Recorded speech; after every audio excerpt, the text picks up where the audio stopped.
जितने भी भाई बहन हैं, जितने भी लोग हैं, मैं सब लोगों को, सब भाई बहन को इसकी शुभकामनाएं देता हूं कि भाई बहन के इस पावन पर्व के में सब लोगों के लिए खुशियां आए और सब लोग इसे हर्षोल्लास से मनाएं। तो प्रोग्राम की रूपरेखा मैं आप लोग को दे दूं। आज हमारी जो एडमिन है राखी बंसल नहीं है, और राखी बंसल की जगह हमारी जो एक बहुत ही महत्वपूर्ण सदस्य हैं वंदना खुराना जी, वो आज एडमिन का काम संभाल रही हैं, और उन्होंने इसके पहले 2 प्रोग्राम किया है, तो आप समझ सकते हैं कि उनका किस तरह का डेडिकेशन है कि वो तीसरे प्रोग्राम में भी बिल्कुल सही समय पे आई हैं। तो कार्यक्रम की रूपरेखा मैं दे दूं कि ये जो प्रोग्राम है वो 1.5 घंटे का प्रोग्राम होता है।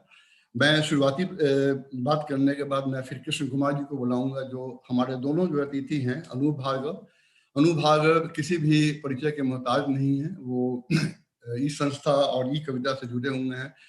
उनसे मेरी मुलाकात 2010 में इसी माध्यम से हुई थी, जब हम लोग यहाँ से टीम लेके वहाँ यूएस गए हुए थे, और प्रांजलि जी से मेरी हाल फिलहाल में जान पहचान हुई है। तो इन दोनों के बारे में डिटेल्स में जो है वो कृष्ण जी बताएंगे, और उसके बाद से फिर जो है वो हम लोग मंच पे अनूप भार्गव जी को और पंजलि श्रीवास्तव जी को लाएंगे, और ये कार्यक्रम जो है लगभग 1 घंटे 10 मिनट तक चलेगा। और उसके बाद जो है आज अनूप जी का एक वीडियो, एक छोटा सा क्लिप बना है, वो चाहते हैं हम लोग डालना, तो प्रांजलि जी उसको डालेंगी अंत में, प्रोग्राम के अंत में। और उसके बाद से फिर वो मुझे बुलाएंगी, और मैं आकर वहाँ जो लोगों की जो टिप्पणी है वो पूर्व नियोजित टिप्पणी होती है, 2 से 3 लोगों की टिप्पणी होती है। तो लोगों की टिप्पणी आई है। हरीश नवल जी आज जुड़ नहीं पा रहे हैं, उनकी कुछ अपनी व्यस्तता हो गई है।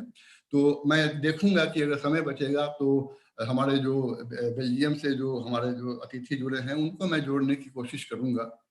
और उसके बाद से फिर कृष्ण कुमार जी आएंगे, और कृष्ण कुमार जी आकर प्रोग्राम की समाप्ति की घोषणा करेंगे लोगों को धन्यवाद देकर। तो अब मैं चाहता हूं कि कृष्ण कुमार जी मंच पे आए। वंदना, कृष्ण कुमार जी को लाया जाए स्पॉटलाइट पे।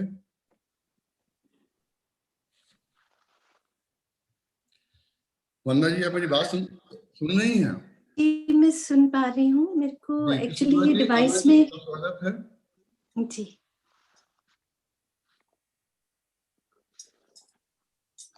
It's not coming up. आप बोलना शुरू करें, वो आ जाएगा प्लीज। धन्यवाद कन्हैया।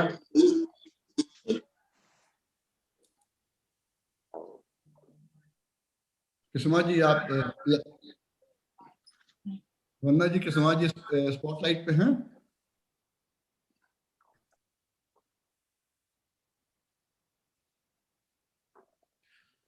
वो स्पॉटलाइट नहीं भी करेंगे तो आ जाएंगे। कृष्णा जी, आप अपनी बात रखिए। ठीक है कन्हैया, धन्यवाद कन्हैया। जैसा कि डॉक्टर कन्हैया ने बताया है कि आज हम भारत से की यात्रा लगभग पूरी करके हम लोग अमेरिका की ओर पहुंच गए हैं, और हमारे दोनों मेहमान अनूप भार्गव एवं प्रोफेसर प्रांजलि श्रीवास्तव अपने अपने क्षेत्र में महत्वपूर्ण योगदान करके उस मुकाम पर पहुंचे हैं जिस पर कि लोग पहुंचना चाहते हैं। प्रोफेसर श्रीवास्तव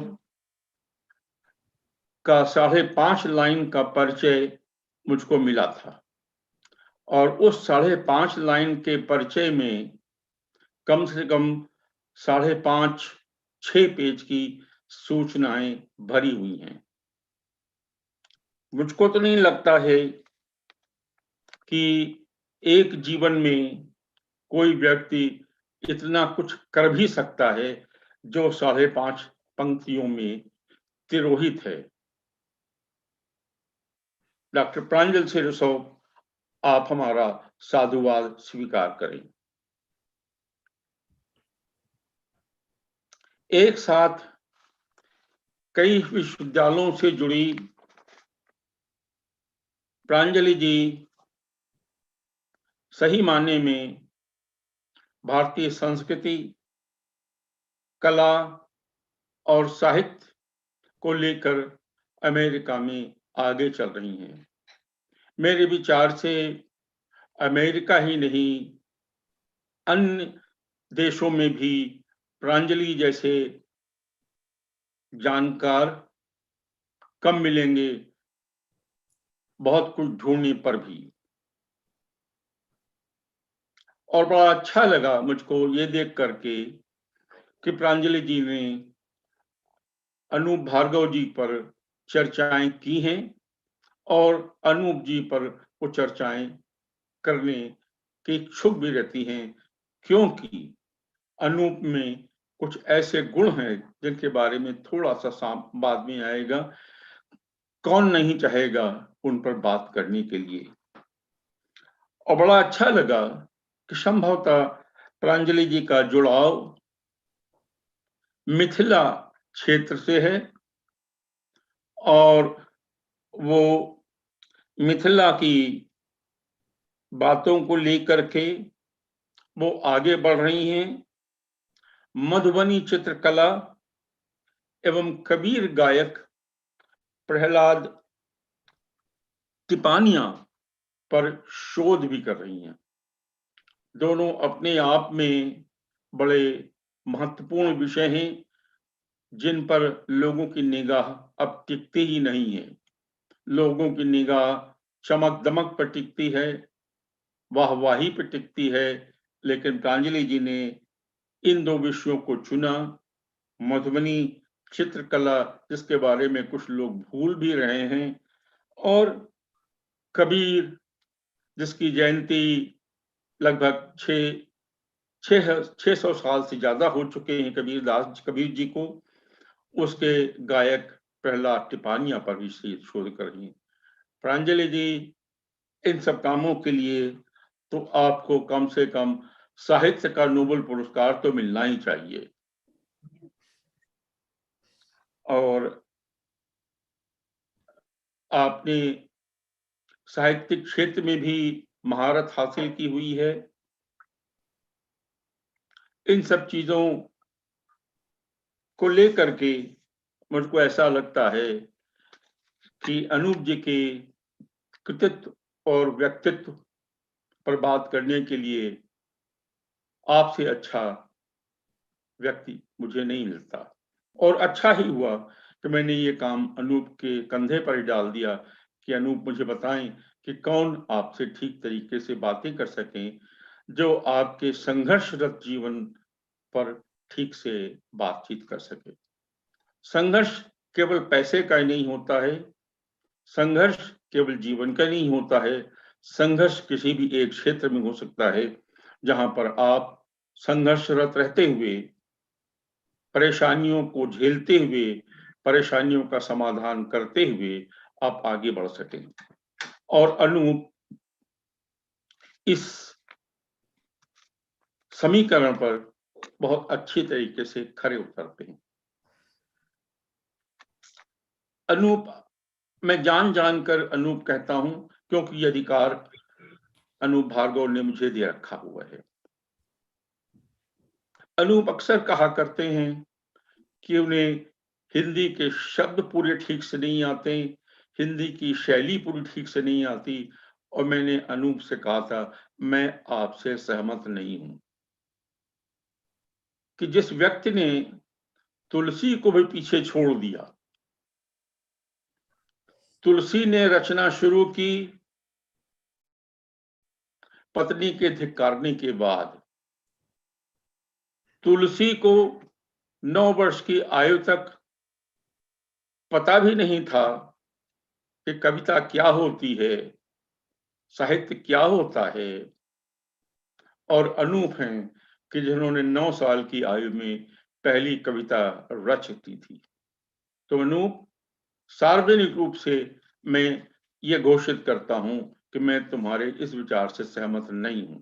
हाँ, ये हो सकता है कि आप जिन भावों को उनमें तिरोहित करने की कोशिश करते हैं, वो भाव इतने गहरे हों कि शब्द उन पर हल्के पड़ जाते हों।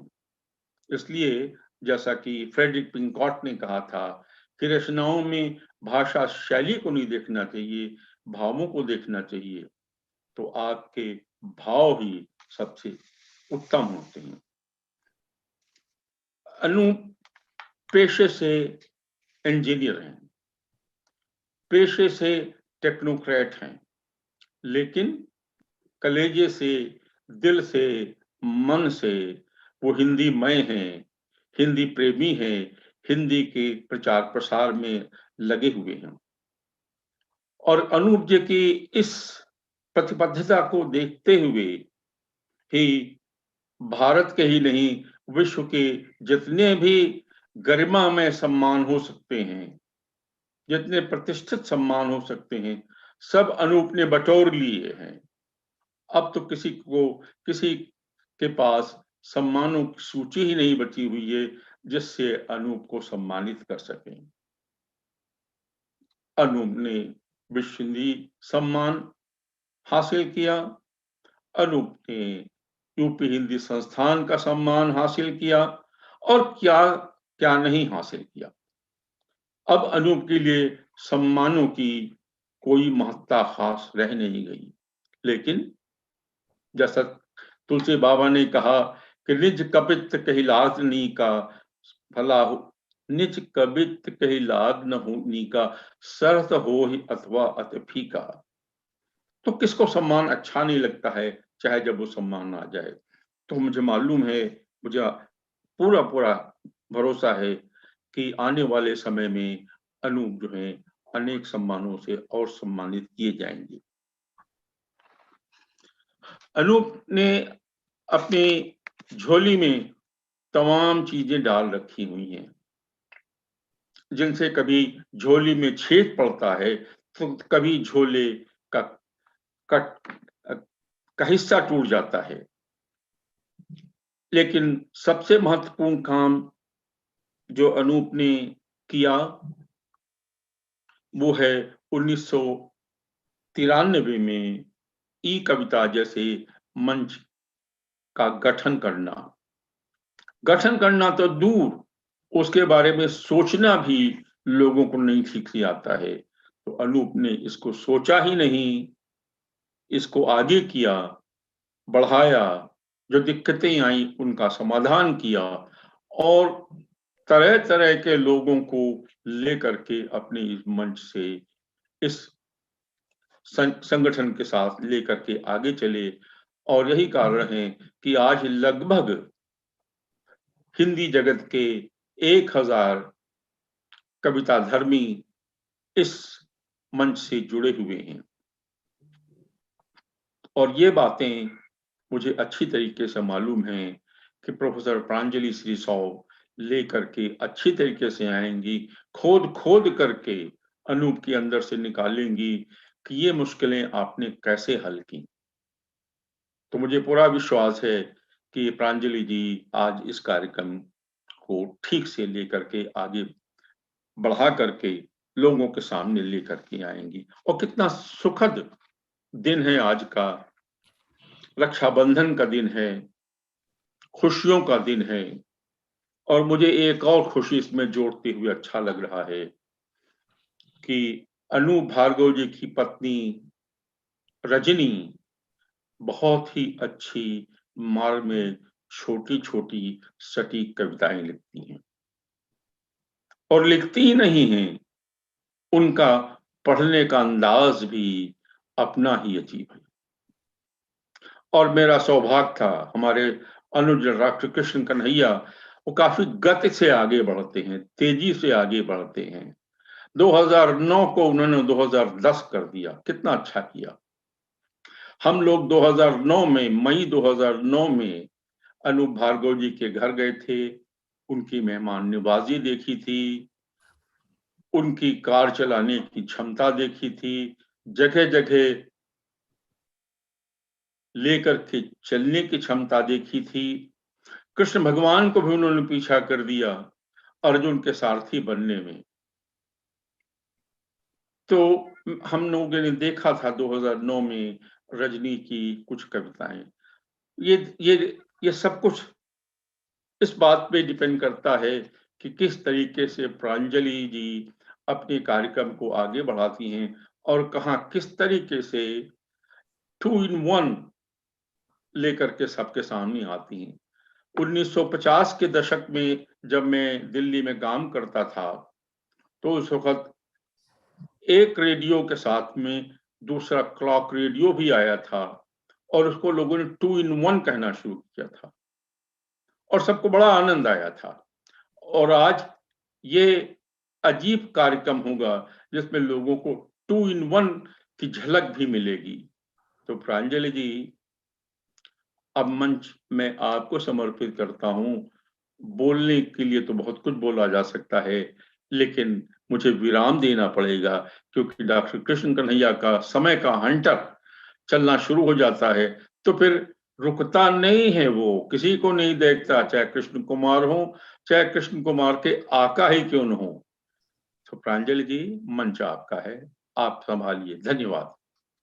बहुत बहुत धन्यवाद कुमार जी, बहुत धन्यवाद आपका कृष्ण कुमार जी कि आपने इतना अच्छा परिचय दिया अनूप जी का और मेरा भार आपने हल्का कर दिया। लग रहा है कि मैं आपको ही सुनती रहूं, लेकिन आपने ये जिम्मेदारी दी है तो मैं उसका निर्वाह करूंगी और कार्यक्रम को मैं आगे ले जाऊंगी।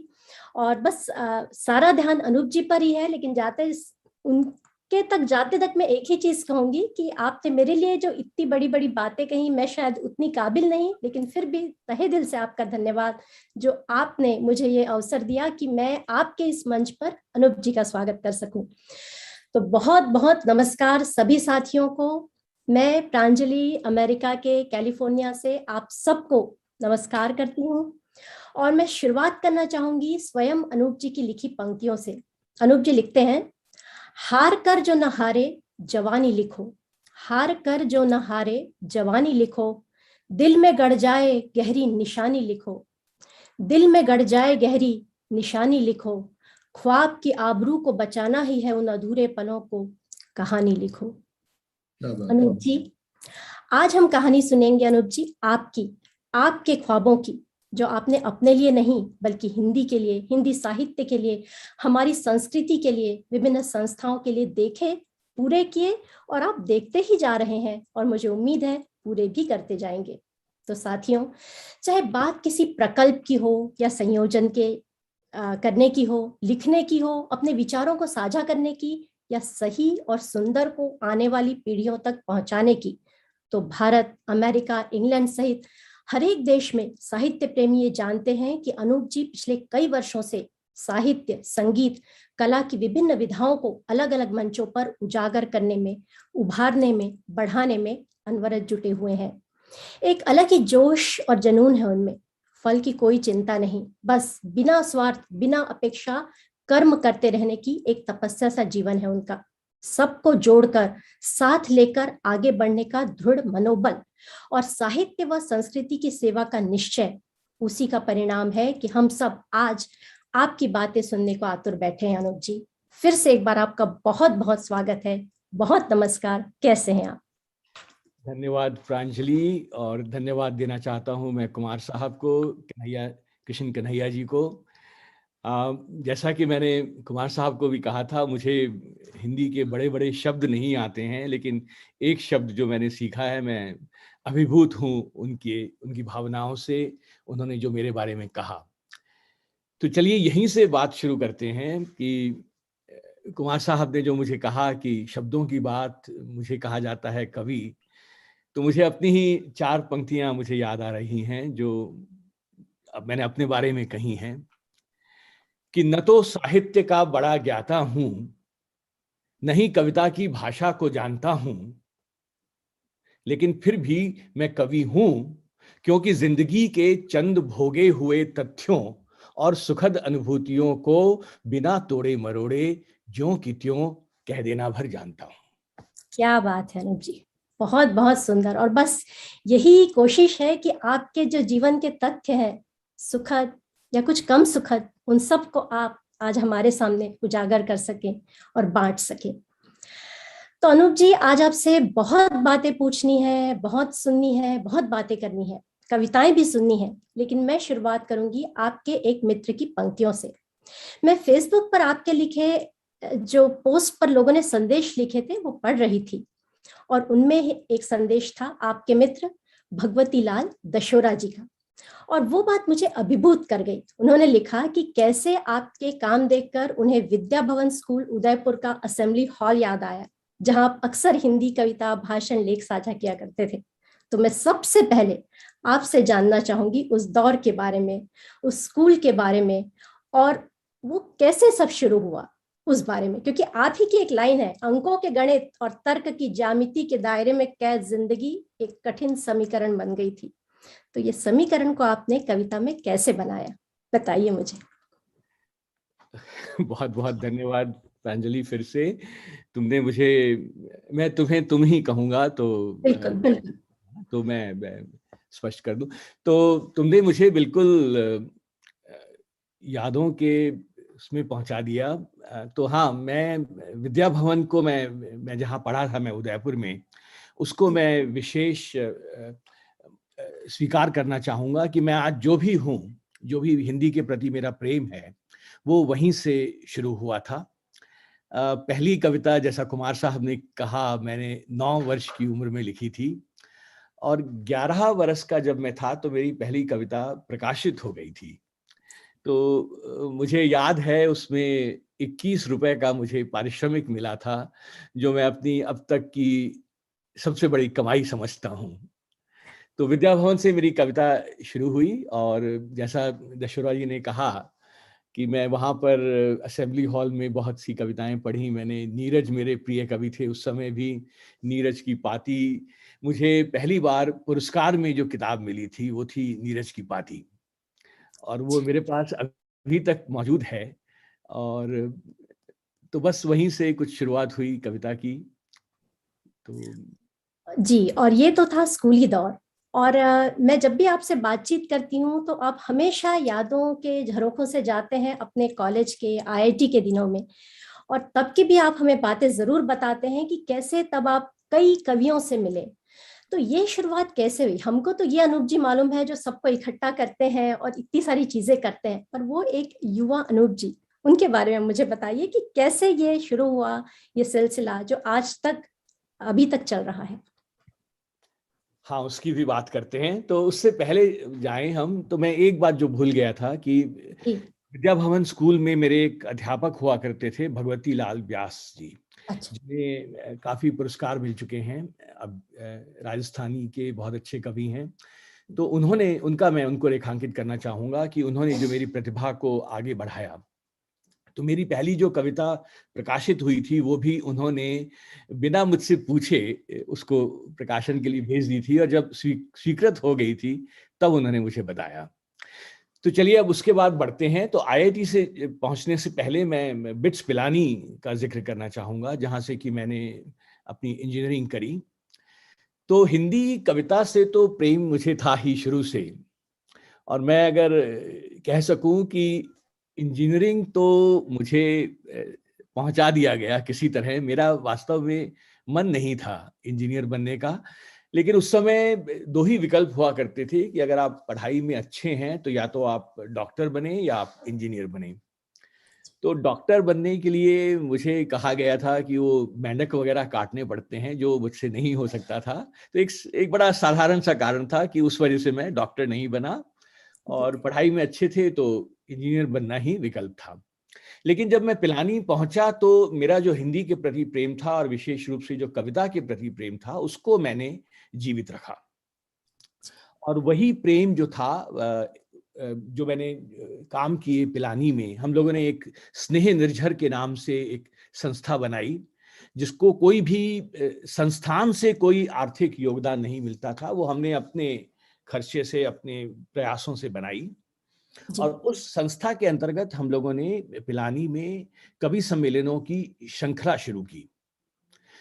मुझे याद है कि उस समय जितने भी बड़े कवि हुआ करते थे, गोपाल दास नीरज, काका हाथरसी, सुरेंद्र शर्मा, ओम प्रकाश आदित्य, ये सब हम लोगों ने उनको बुलाया हमने पिलानी में कवि सम्मेलन के लिए।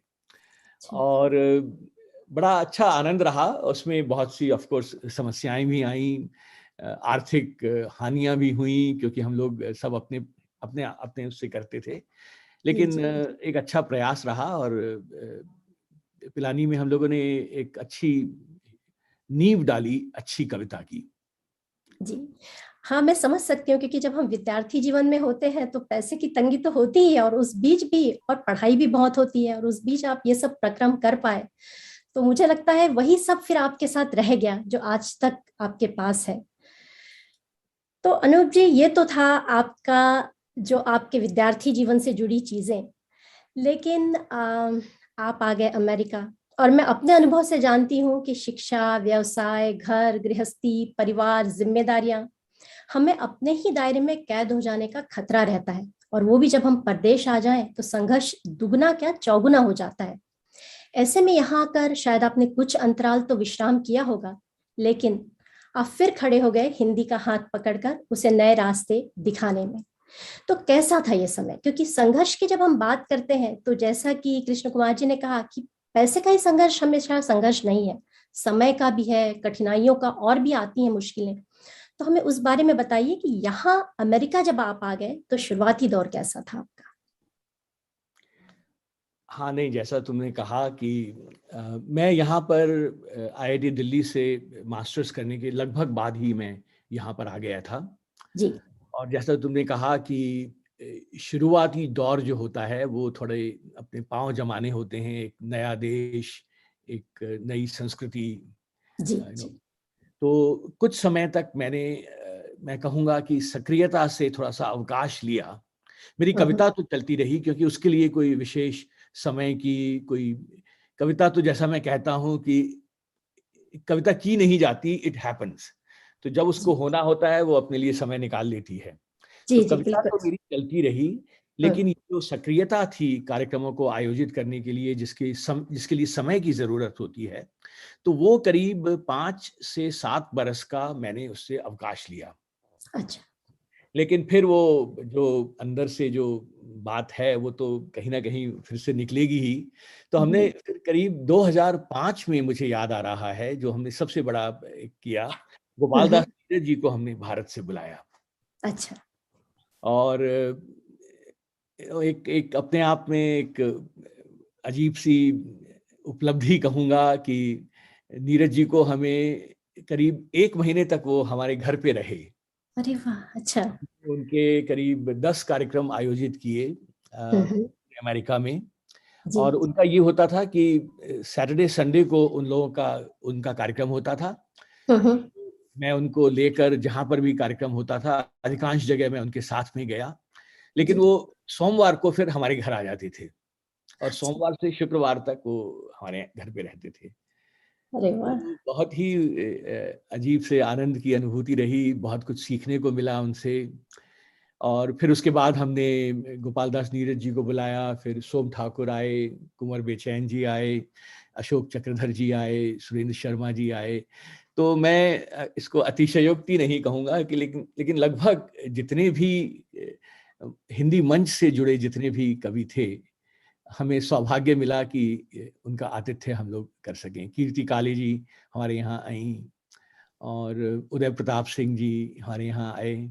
तो बस वही था कि आनंद आता था। तो मैं हमेशा यही कहता हूँ कि जिस काम में आपको आनंद आए, जी। वो काम अपने आप हो जाता है, उसके लिए प्रयास करने की जरूरत नहीं होती है। तो ये सब जो काम थे वो इसलिए हो पाए और इतनी सरलता से, सहजता से हो पाए क्योंकि मुझे उनमें वास्तव में आनंद आता था। जी। और यहाँ पर हाँ, एक बात और मैं कहना चाहूँगा कि अगर रजनी ना होती और उनका सहयोग नहीं होता जी। तो ये काम संभव नहीं थे। क्योंकि हमारे यहाँ, जैसे मैंने कहा कि नीरज जी करीब 1 महीने तक रहे और भी जितने भी कवि आए, क्योंकि हमारे पास बहुत ज़्यादा धन नहीं होता था तो हम उन्हें होटल वगैरह में नहीं ठहरा सकते थे। तो वो अक्सर हमारे घर पे रहते थे और बस आनंद आता था। जी। और बहुत ही आनंदमयी भाग्य के क्षण रहे होंगे। और आपने रजनी जी की भी बात की, तो सच्ची कहते हैं ना कि हर व्यक्ति के पीछे उनकी जो भी प्रेरणा और पत्नी, उनका हाथ होता है। रजनी जी के लिए मैं कहूँगी पीछे नहीं, थोड़ी आगे ही है। वो इतनी सेवा करती हैं मेहमानों की, और वो इतनी जुड़ी हुई है साहित्य से और सभी चीजों से कि आपको बिल्कुल ऐसी जीवन संगिनी मिली कि आप इतना कर सके। बिल्कुल बिल्कुल सही कहा तुमने। नीरज जी जब आए थे तो मेरे पास उनका एक हस्तलिखित पत्र है, और वो पत्र अच्छा। भी एक्चुअली मैंने उनको नहीं कहा, आखिरी दिन था तो नीरज जी बैठे थे, उसका चित्र है मेरे पास, वो जमीन पे बैठते थे, तो जमीन पे बैठे अच्छा। थे और मेरे को बोले कि बेटा एक कलम और पेन कागज लेकर आओ। तो मैंने उनको ला के दे दिया, जी। और उन्होंने जमीन पे बैठ के करीब 1 पन्ने का पत्र लिखा, और उस पत्र में मेरी बातें कम हैं, रजनी की तारीफ ज्यादा है। अरे वाह! नहीं, और वो बिल्कुल योग्य है उस तारीफ के, ये मैं अपने अनुभव से भी कह रही हूँ। तो अनूप जी, मैं जब भी आपसे मिलती हूँ, आपकी बातें सुनती हूँ, तो मुझे बच्चन जी की कविताएं बहुत याद आती हैं, और उनमें से कुछ पंक्तियां मैं फिर दोहराऊंगी। उनकी लाइन्स हैं, नभ ओले बरसाए धरती शोले उगले, अनवरत समय की चक्की चलती जाती है, मैं जहां खड़ा था कल उस स्थल पर आज नहीं, कल इसी जगह पर पाना मुझको मुश्किल है। तो आपके साथ अनूप जी मैं देखती हूँ कि मतलब आप एक जगह से दूसरी जगह, दूसरी जगह से तीसरी जगह, और मैं जगहों की बात नहीं कर रही हूँ, मैं अलग अलग प्रोजेक्ट्स की बात कर रही हूँ कि कभी थल जो है वो कविता है, कभी साहित्य है, कभी मंच है, और आपने अलग अलग समूहों की स्थापना की है, आप लोगों को साथ लेकर चले हैं। लेकिन जब ये सब बातें होती हैं तो मुझे सबसे पहले याद आता है ई कविता का मंच। आपका प्रथम प्यार कहूँ, प्रथम शिशु कहूँ, लेकिन 1993 में आपने शुरू किया था ई कविता, और मेरे ख्याल से हिंदी कविता का ये सबसे बड़ा और सबसे सक्रिय समूह है, और मुझे लगता है 700 से भी ज्यादा सदस्य हैं, जो अपने आप में एक बहुत बड़ी बात है। और ये वो दौर था जब internet, social media, Unicode typing ये सब स्वप्न थे, तो बहुत ही कठिन रहा होगा ऐसा समूह बनाना और चलाना। तो आप मुझे थोड़ा सा समूह के बारे में भी बताइए, और कैसे आपने इतना बड़ा ये जो संयोजन किया उस विषय में बताइए।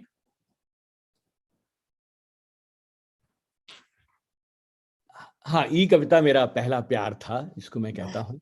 जी और जी। समय था 1993 का समय था, जबकि फेसबुक नहीं हुआ करती थी, और इंटरनेट भी अपने शैशव काल में था, ईमेल शुरू हुई थी, मतलब, और बस एक शौक था कि क्योंकि मेरा जो बैकग्राउंड रहा है वो तकनीक से जुड़ा हुआ रहा है, मैं कंप्यूटर में काम करता हूँ, और हिंदी कविता मेरा प्रेम है। तो मैं कहूँगा कि ई कविता जो थी, मेरे व्यवसाय, मेरी विशेषज्ञताएं जो हैं, उनको मेरे हिंदी प्रेम से जोड़ने का एक प्रयत्न था। तो हम लोगों ने कोशिश की कि दुनिया में जितने भी कविता के प्रेमी हैं उन्हें सबको आपस में जोड़ा जाए। और ये उस समय याहू ग्रुप हुआ करते थे, तो उससे हम लोगों ने शुरुआत की, और धीरे धीरे करके हमारे यहाँ करीब 1000 के करीब सदस्य उसके बन गए थे, पूरी दुनिया से जुड़े हुए।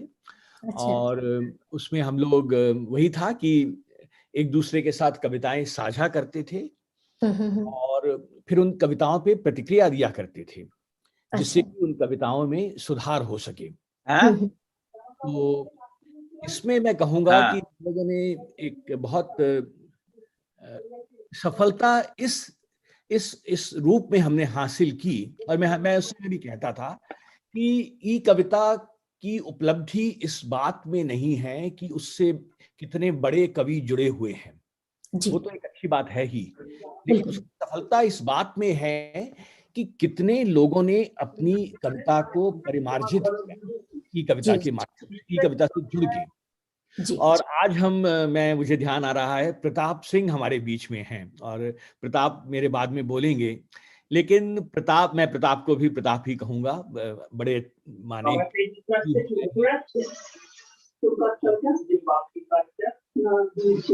मुझे लगता है कि सबका म्यूट नहीं है शायद कि मैं आप लोगों से गुजारिश करता हूँ कि सारे लोग खाली अनूप जी और प्रांजलि जी के अलावा सब लोग म्यूट कर लें, इससे कार्यक्रम में खलल पड़ रहा है, प्लीज। जी, धन्यवाद कन्हैया जी। तो प्रताप मेरे बीच में हैं, और मैं उनका उदाहरण देना चाहूंगा। मैंने प्रताप को उस समय से देखा है जब वो कविता सीखना शुरू कर रहे थे, लेकिन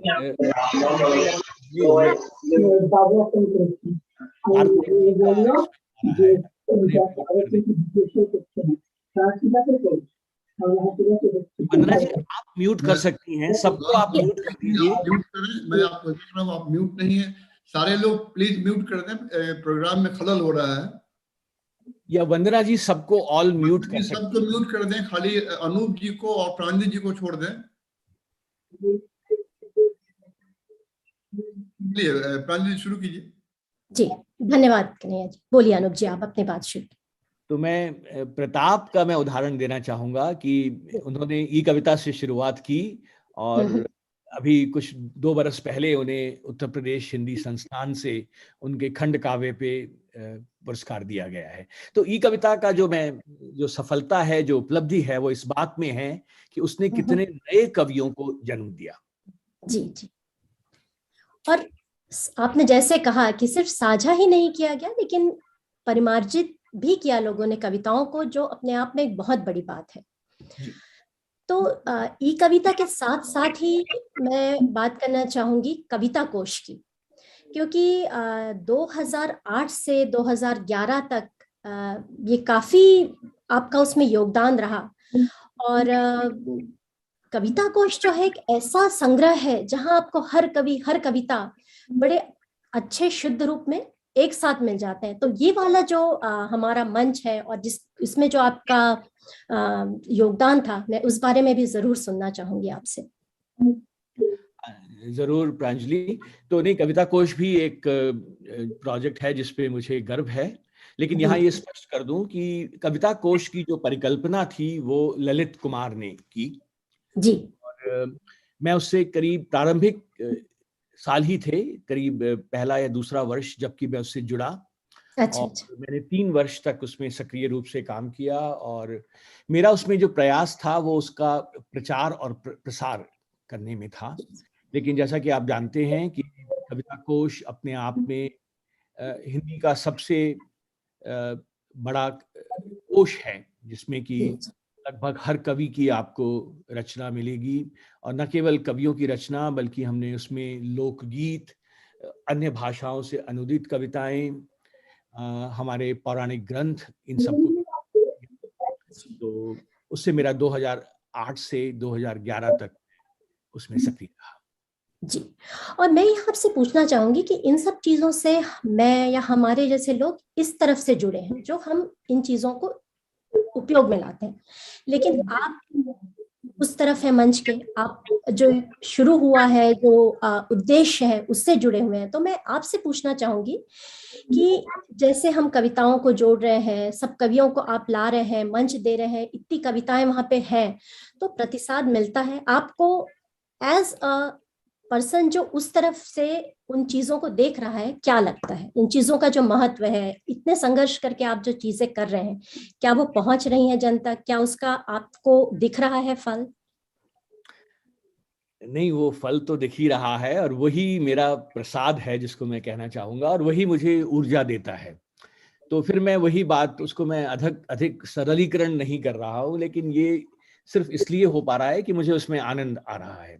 तो आपने जैसे कविता कोश की बात की, तो उसमें तो बड़ा स्पष्ट है कि अब देखिए, जैसे कि हिंदी की जितनी भी किताबें हैं, जितना भी काव्य है, वो बड़ी सरलता से उपलब्ध नहीं था कविता कोश से पहले। किताबें जो हैं वो या तो आउट ऑफ प्रिंट हो जाती हैं, और आउट ऑफ प्रिंट ना भी हो तो जिस समय उनकी आपको जरूरत है वो उपलब्ध नहीं होती। जी जी। जैसे अगर मैं चाहूं कि हमारे पास कविता कोश में बहुत से लोगों के फोन कॉल आते थे कि जैसे वो निराला जी पे शोध कर रहे हैं, पीएचडी कर रहे हैं जी, तो आपको ऐसी कौन सी लाइब्रेरी होगी विश्व में जहां पे निराला जी की हर किताब आपको मिल जाए? जी। लेकिन कविता कोश में हमारे पास वो सब उपलब्ध है और एक क्लिक के माध्यम से आप उसको ढूंढ सकते हैं। ये दूसरी बात ये भी बड़ी वो है कि क्योंकि हमने उसको इंटरनेट पे डाल दिया है, तो मैं जैसा कहता था कि मैं कहता था कि एक बार आप किसी चीज को इंटरनेट पे डाल दें तो फिर ना अग्नि उसको जला सकती है, ना पानी उसको भिगो सकता है, वो हमेशा के लिए अमर हो गई आपकी। जी जी जी। निराला जी को आपने एक बार इंटरनेट पे डाल दिया तो वो हमेशा वहां रहेंगे और उपलब्ध रहेंगे, और उसको आप आराम से खोज भी कर सकते हैं। अब जैसे कि रामचरितमानस है, वो पूरी हमने कविता कोश पे डाली हुई है, तो अगर आपको किसी चौपाई के कुछ कुछ शब्द भी याद हैं और आपको पूरी चौपाई याद नहीं आ रही है, तो आप उसमें कविता कोश में उसको डाल सकते हैं और आपको पूरी चौपाई मिल जाएगी। तो ऐसा तो कहीं भी अगर लाइब्रेरी में सब पुस्तकें उपलब्ध भी हों, तो उनमें खोज कैसे की जाए? तो ये तभी संभव हुआ जबकि कविता कोश जैसा मंच हुआ।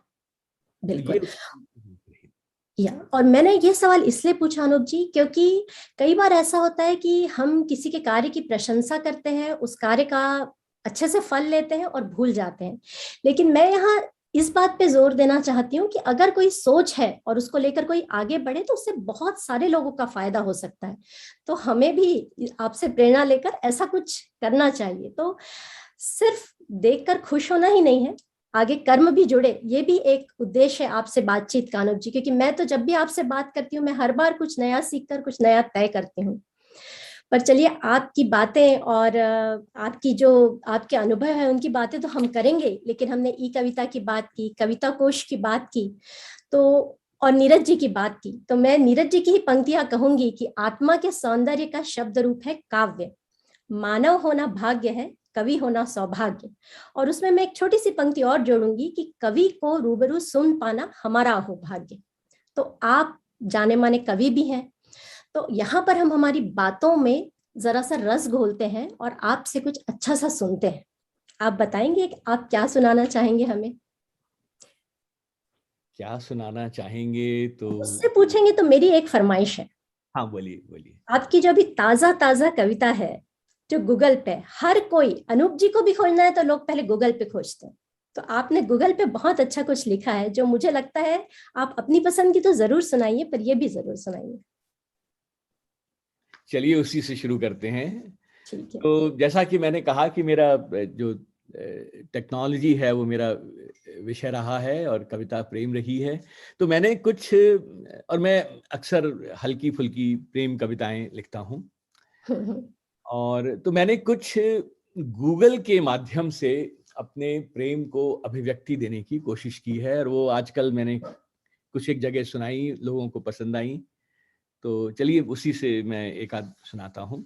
तो बहुत छोटी छोटी सी कविताएं हैं, दो दो पंक्तियों की।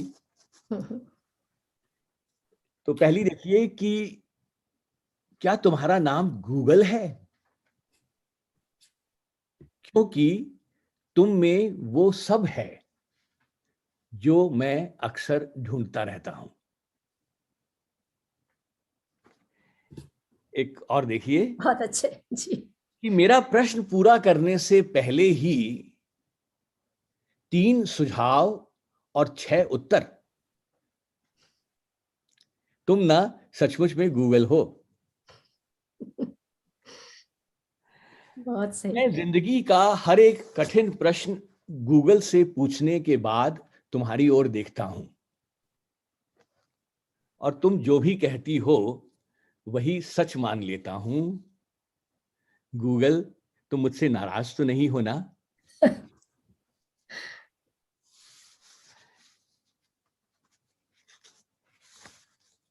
एक और देखिए जी। सुनो गूगल, दुनिया भर की किताबें पढ़ ली हैं तुमने।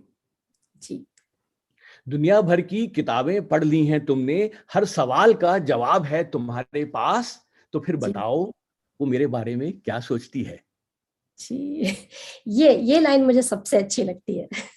ये सवाल अक्सर आता है दिमाग में, तो मैंने बिल्कुल, उसको जब गूगल जब से पूछा। मशीन लर्निंग की बात आती है तो मैं भी यही सोचती हूँ, सब सिखा देंगे, भाव कैसे लाएंगे। तो ये कुछ मेरी गूगल की कविताएं थी। अच्छा, एक चलिए और मैं इसको थोड़ा सा जरा, मैंने कुछ गंभीर मैं कम लिखता हूँ, लेकिन ये देखिए अगर आप तक पहुंच सके। जी जी बिल्कुल। तो ये भी गूगल से ही है, लेकिन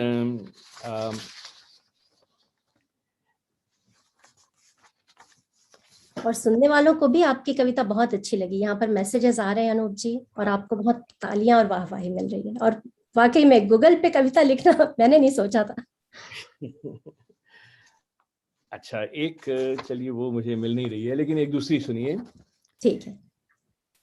कि सुनो गूगल, ऐसा नहीं कि मुझे किसी प्रश्न का उत्तर नहीं मालूम, ऐसा नहीं कि मुझे किसी प्रश्न का उत्तर नहीं मालूम, लेकिन कभी कभी एक लंबे एकांत और चुप्पी के बाद बस तुमसे बात करने को जी चाहता है। बहुत खूब अनूप जी, बहुत खूब। तो मुझे वही बात आपकी अच्छी लगती है अनूप जी, कि आप कहते हैं आप हल्की फुल्की कविताएं लिखते हैं, आप गंभीर बात भी करते हैं, और वही मैंने आपके काम के साथ भी देखा है कि आप इतने सारे देशों के लोगों को जोड़ते हैं, एक नई योजना बनाते हैं, एक नई आइडिया आपको आती है, लेकिन जब भी मैं आपसे बात करती हूँ तो आप हर चीज में कहीं भी मैं नहीं कहते हैं, आप हम लोग कहते हैं, और कहीं मुझे थोड़ा सा भी दम्भ या अहंकार नहीं लगता, या ऐसे कोई गंभीरता से मैं कोई बड़ी चीज कर रहा हूं। तो मुझे लगता है अनूप जी, ये एक बहुत कठिन चीज है, बहुत बड़ी चीज है। हम छोटी छोटी बातें करते हैं, आज मुझे इंटरव्यू लेना है तो मैं सोचती हूँ अरे मुझे इंटरव्यू लेना है, लेकिन आपको मैं देखती हूँ आप हर काम को इतने आनंद से, प्यार से, खुशी खुशी करते हैं। तो उसका क्या राज है, क्या सीक्रेट? नहीं, उसका सीक्रेट मैं बताऊं, एक पंक्ति में है जो कि मेरे व्हाट्सएप पे भी मैंने अपने स्टेटस में लगाई हुई है, और मैं उसमें मन से विश्वास करता हूं। वो पंक्ति है कि अंग्रेजी में है कि life is too serious a thing to be taken seriously all the time. जी जी। तो यहां पर मैं एक जो बात स्पष्ट करना चाहूंगा कि गंभीर काम करने के लिए हमेशा गंभीर रहना जरूरी नहीं है। आपको काम के प्रति गंभीरता होनी चाहिए, लेकिन जी इसका मतलब ये नहीं है कि आप हर बात को उस प्रयास को करने के लिए हर बात को आप गंभीरता से ही लें। तो जी, जो काम हल्के फुल्के आनंद से हो जाते हैं वो अपने आप अच्छे ही होंगे। तो ये बिल्कुल। ये मेरा जो मंत्र रहा है जिंदगी का, और ये मैं इसमें मैंने किया है, इस पे अमल भी करने की कोशिश की है। तो जितने भी काम हुए हैं वो बस फिर से मैं दोहरा रहा हूँ, मैं जानता हूँ इसलिए हुए हैं कि मुझे उनमें आनंद आया, और जिस काम में आनंद हो वो हो जाते हैं अपने आप। बस। बिल्कुल नहीं, आपने सही कहा कि कविता भी बस हो जाती है, और वैसे ही चीजों का भी है, आनंद लेकर दिल से की जाए कोई चीज तो वो जरूर पूरी होती है और अच्छे से होती है, और आप इसका प्रमाण है अनूप जी। और फिर से आपका धन्यवाद कि आप हमसे सारी बातें, अपने अनुभव बांट रहे हैं, और इसी श्रृंखला को हम आगे बढ़ाते हैं। और मैं यहाँ कहना चाहूंगी अनूप जी कि आपका प्रयास था कविता को जन से जोड़ना। आपने ई कविता, कविता कोश, इन सब माध्यमों से ये किया। बाद में आपने कवि को जन से और जन को जन से जोड़ा। न केवल एक विधा कविता, लेकिन सभी शैलियों, विधाओं, नाट्य, नृत्य आदि का समावेश किया। आप जानते हैं मैं बात कर रही हूँ झिलमिल की। ये झिलमिल के माध्यम से जो कुछ इंटरनेट पे था वो हमारे बीच आ गया। हम कवियों से मिलने लगे, हम नृत्य देखने लगे, हम अलग अलग विधाओं से आपके कारण इतना जुड़ने लगे। बहुत सारे लोग करते हैं, बहुत सारी चीजें होती हैं, पर आपने एक व्यापक स्तर पर किया, और झिलमिल का जो झिलमिल की स्थापना हुई। तो मुझे उस बारे में और उस दौर के बारे में बताइए। हाँ, तो झिलमिल जो, जैसा कि तुमने कहा कि वो जी एक व्यापक स्वरूप था, तो जी कविता जी से प्रेम तो रहा ही, जी लेकिन जी। मुझे लगा कि कविता तो सिर्फ एक विधा है, हम्म। तो जो जिंदगी है वो उससे कुछ ज्यादा है। तो फिर हमने कोशिश की कि हम और विधाओं में भी अपने पंख फैलाएं। जी। फिर हमने उसमें नाटकों का आयोजन करना शुरू किया, नृत्य आयोजन किए हमने। तो यहाँ पर एक जो मील का पत्थर हमारे लिए रहा, तो हमने हम्म। अलग अलग विधाओं में जाने की कोशिश की, और फिर हमने उन विधाओं को आपस में जोड़ने की भी कोशिश की। तो जैसे कि मैं आपको उदाहरण दूंगा, हमने अशोक चक्रधर जी को बुलाया, जी और जी। आप में से कुछ लोग जानते होंगे कि अशोक चक्रधर जी की बिटिया जो हैं स्नेहा, वो बहुत अच्छी भरतनाट्यम की नृत्यांगना है।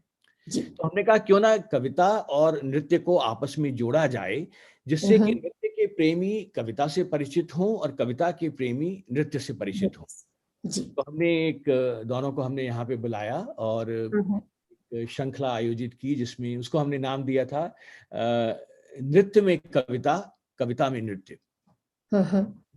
और उसमें हमने दोनों को प्रस्तुत किया। तुम्हें तो मालूम ही है, उनको कैलिफोर्निया भी लेकर आए थे हम, तो हमने उनका आयोजन किया और लोगों को बहुत पसंद आया वो। तो इसी तरह झिलमिल का जो एक हमारा सूत्र वाक्य था, वो हमने बहुत ही बड़ा सरल सा बात है, वो कहते हैं कि आर्ट मैटर्स। झिलमिल का जो सूत्र वाक्य है वो आर्ट मैटर्स, इतना सा बात है। तो मेरे ख्याल से लेकिन ये बात जो दो शब्द हैं वो सब कुछ कह देते हैं कि जिंदगी में कला का, आर्ट का महत्व है। आप अपनी प्रोफेशनल जिंदगी में चाहे कुछ भी कर रहे हो, लेकिन अगर कला की अगर आपकी जिंदगी में जगह नहीं है तो आप कहीं ना कहीं से किसी न किसी रूप में अधूरे रह जाते हैं। तो झिलमिल उसी का प्रयास था और इसमें हम लोगों ने, जैसा कि हमने कहा, कविता, नृत्य, नाटक, इन सबको समाहित करने की कोशिश की। और झिलमिल अभी भी अपने प्रयासों में है और झिलमिल अभी भी अच्छे से कार्य कर रहा है, क्योंकि आपने बाकी तो और बहुत सारे प्रोजेक्ट्स अभी शुरू किए हैं, लेकिन झिलमिल अभी भी अपने उद्देश्यों को लेकर आगे बढ़ रहा है। बिल्कुल। और आपको बहुत बधाई, क्योंकि झिलमिल के कारण बहुत सारे बड़े कलाकारों को सुनने का, और जैसा आपने कहा कि मेरी पहली मुलाकात आपसे उसी समय हुई थी जब अशोक चक्रधर जी की कविताएं और फिर उनकी बेटी के उस पे जो नृत्य थे भरतनाट्यम के। तो मुझे लगता है कि हमेशा जरूरत होती है नया कुछ दिखाने की, और फिर वो विधा पकड़ती जाती है। और उसके बाद मैंने ऐसे कई प्रयोग देखे जहां कविता और नृत्य का समावेश हुआ। हिंदी कविताओं को लोग लेकर आते थे और उस पे कथक या भरतनाट्यम के बहुत सारे शोज हुए। तो मुझे लगता है ये अपने आप में एक बहुत अच्छी शुरुआत थी। और एक और बात मुझे लगता है कि मैं जिज्ञासा मेरी खुद की है कि हम भी बहुत सारी चीजें करना चाहते हैं अनूप जी, लेकिन आप इतने बड़े बड़े कवियों से कैसे मिल लेते हैं और कैसे वो राजी हो जाते हैं, तैयार हो जाते हैं आपके साथ कार्यक्रम करने? हाँ, ये सवाल तो उनसे पूछना चाहिए।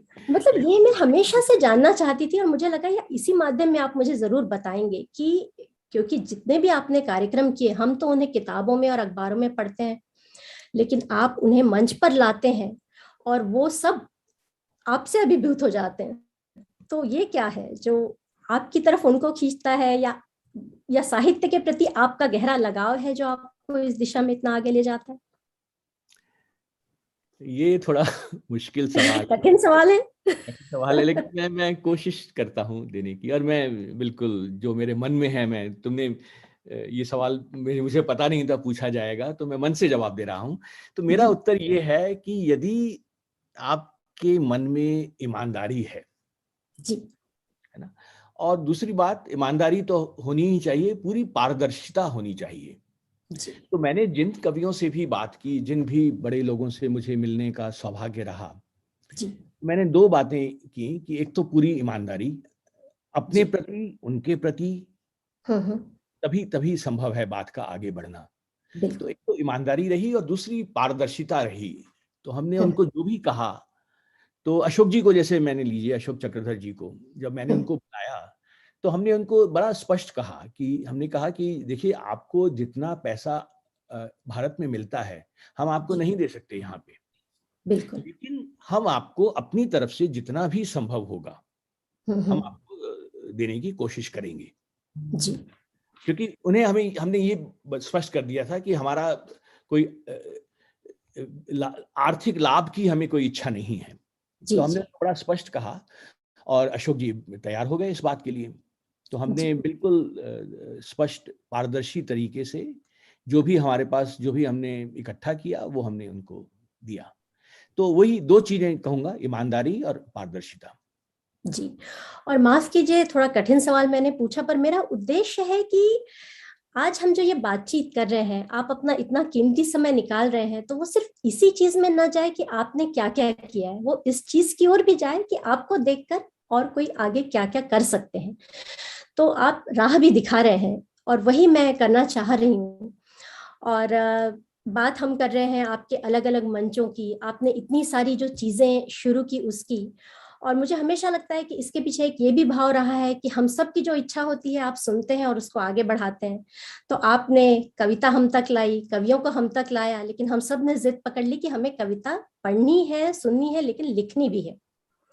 और लिखने के लिए जरूरी है कि हमें सिखाया जाए। अब कविता की तो कोई शाला नहीं होती है, लेकिन अनूप जी आपने कविता की पाठशाला ही खोल दी।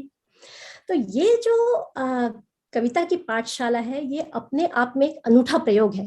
जगदीश व्योम जी ने आपका साथ दिया और जाने माने कई अनुभवी कवियों ने आपका साथ दिया, और मैं खुद उस शाला से जुड़ी हुई हूँ और जानती हूँ कि गजल हो, चौपाई हो, दोहा हो, मुक्तक हो, आप लोग उसे बारीकी से तराशते हैं, सिखाते हैं, समझाते हैं, और कवियों की एक नई पौध आप तैयार कर रहे हैं।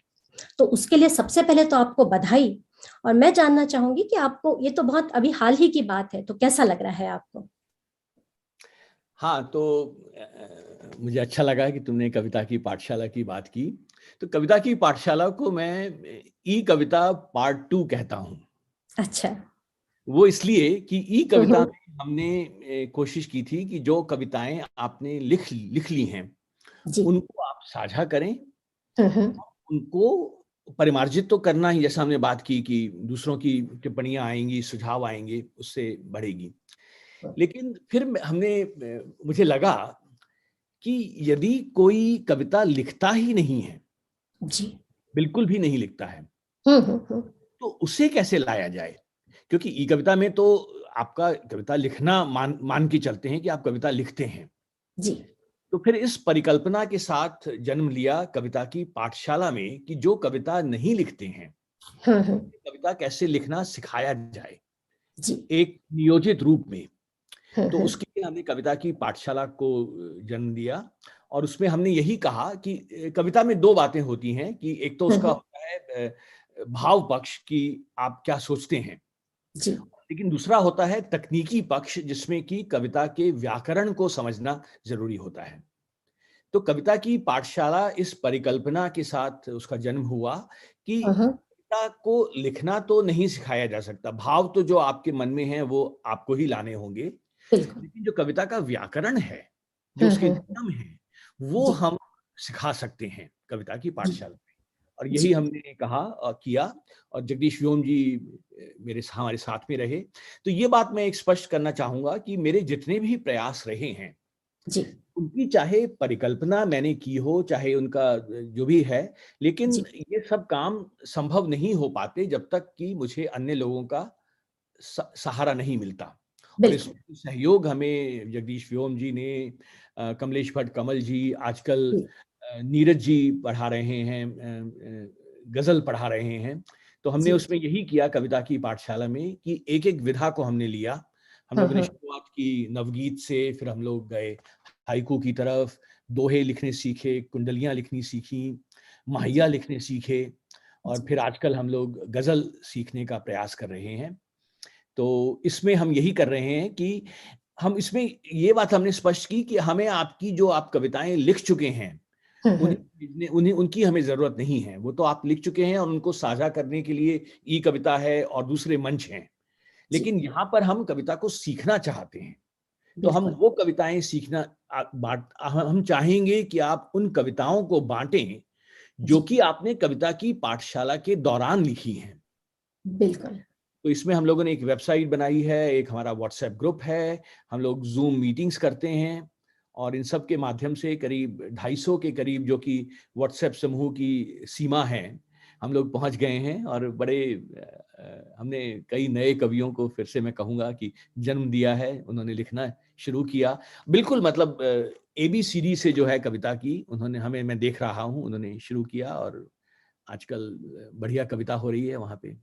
जी, और भारत देश की तो ये विशेषता है कि हमारे पास इतने अलौकिक कवि रहे हैं, साहित्यकार रहे हैं, और हमें हमारी धरोहर पे गर्व है और हम उसे बार बार पढ़ेंगे, साझा करेंगे। लेकिन मुझे लगता है कि हमेशा नदी का प्रवाह बहता रहना चाहिए। तो आपने ये जो प्रयास किया है उससे मैं खुद देखती हूँ कि इतने लोग लिख रहे हैं, और जैसा आपने कहा कि लिखना सिखाया जाता है। साथ ही मैं जोड़ना चाहूंगी कि परिष्कृत करना, जैसे मुझे लिखने के बाद ये आत्मविश्वास कि मैं किसी के सामने उसको प्रस्तुत कर सकूं, उसके लिए जरूरी है कि मैं उसे परिष्कृत करूं और उस मापदंड में मापूं जहां लोग उसे समझ सकें। तो ये काम पाठशाला में बहुत अच्छी तरह से होता है। तो इस पाठशाला के लिए तो आपका हृदय से मैं आभार व्यक्त करती हूँ, और सुनने वालों को यही कहूंगी कि आप जब चाहें जुड़ें और जरूर इससे लाभ आपको मिलेगा।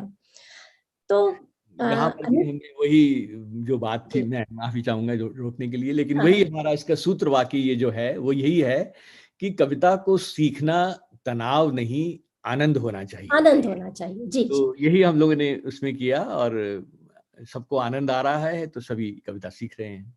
बिल्कुल बिल्कुल, और बस ये ऐसा आनंद चलता रहे और नए कवि बनते रहें।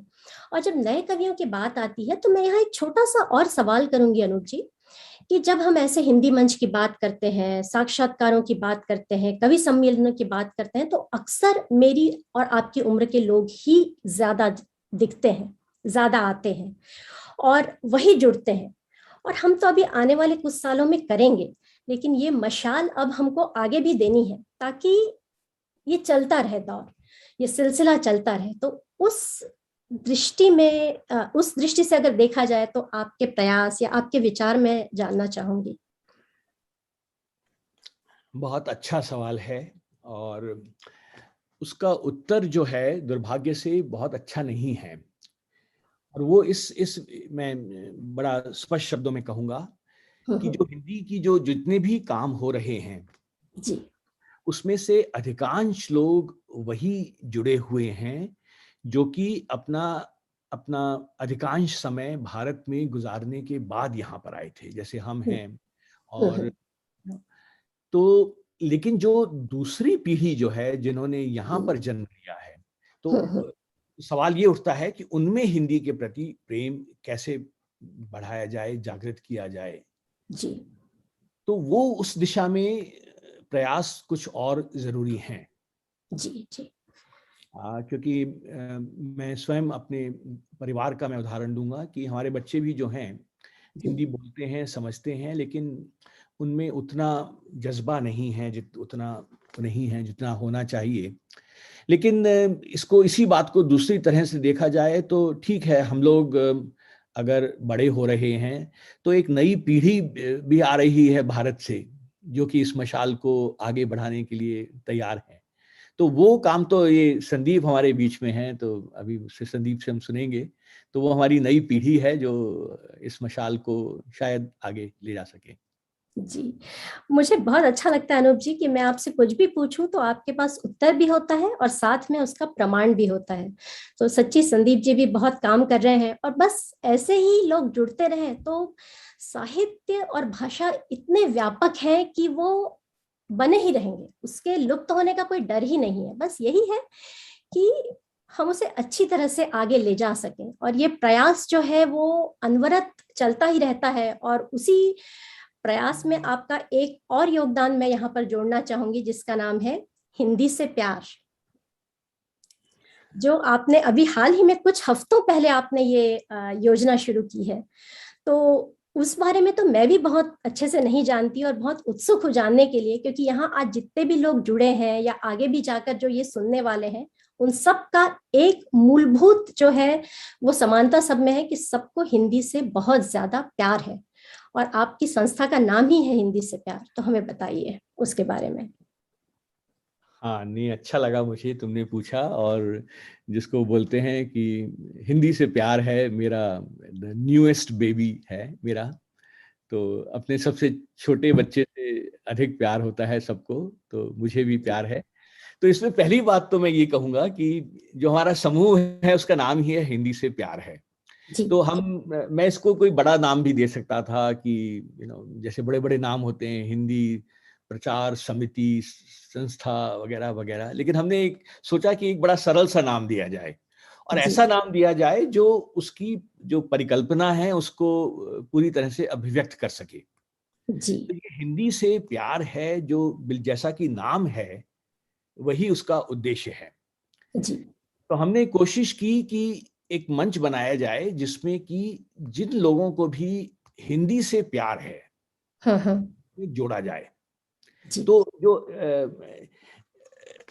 हिंदी के विद्वानों के लिए तो बहुत से मंच हैं कि अगर आप हिंदी में आपने ये किया है वो किया है तो आप हमारे सदस्य बनिए, लेकिन हमने बड़े स्पष्ट शब्दों में कहा, हमने कहा कि हम इस मंच से जुड़ने के लिए आपको हिंदी का विद्वान होना, अगर आप हैं तो अच्छी बात है, लेकिन जरूरी नहीं है। इस मंच से जुड़ने के लिए आपको सिर्फ एक शर्त है कि आपको हिंदी से प्यार होना चाहिए। बिल्कुल। तो इस सिंपल सी परिकल्पना के साथ हमने इस मंच को जन्म दिया और हमने लोगों को कहा कि आप हमें बताइए कि आप हिंदी के लिए क्या कर सकते हैं जी। और यहाँ पे हमने एक बात बड़ी स्पष्ट रखी कि हिंदी के विकास के लिए चर्चा होना तो बहुत जरूरी है कि क्या होना चाहिए, क्या नीति होनी चाहिए, इस संस्था को क्या करना चाहिए, सरकार को क्या करना चाहिए, ये अपने आप में जरूरी है जी। लेकिन इसके साथ साथ ये भी जरूरी है कि हम खुद क्या कर सकते हैं। और ये जो हिंदी से प्यार है मंच हमने जो बनाया है उसकी परिकल्पना यही है कि आप बताइए कि आप स्वयं अपने प्रयासों से क्या कर सकते हैं। और आपको आश्चर्य होगा कि बहुत से काम ऐसे हैं जो कि सिर्फ अपने प्रयासों से हम कर सकते हैं। बिल्कुल। तो हिंदी से प्यार है मंच की जो परिकल्पना है वो इसी उसमें हुई। और यहाँ पर मैं एक जो उसका फिर से जो हमारा सूत्र वाक्य जो बना है और उसके लिए मैं धन्यवाद देना चाहूंगा। मेरे गुरु रहे थे एक्चुअली डॉक्टर किरण सेठ, जो कि स्पीक मैके के भी जो जिनकी परिकल्पना रही, तो वो मेरे थीसिस गाइड रहे थे आईआईटी दिल्ली में।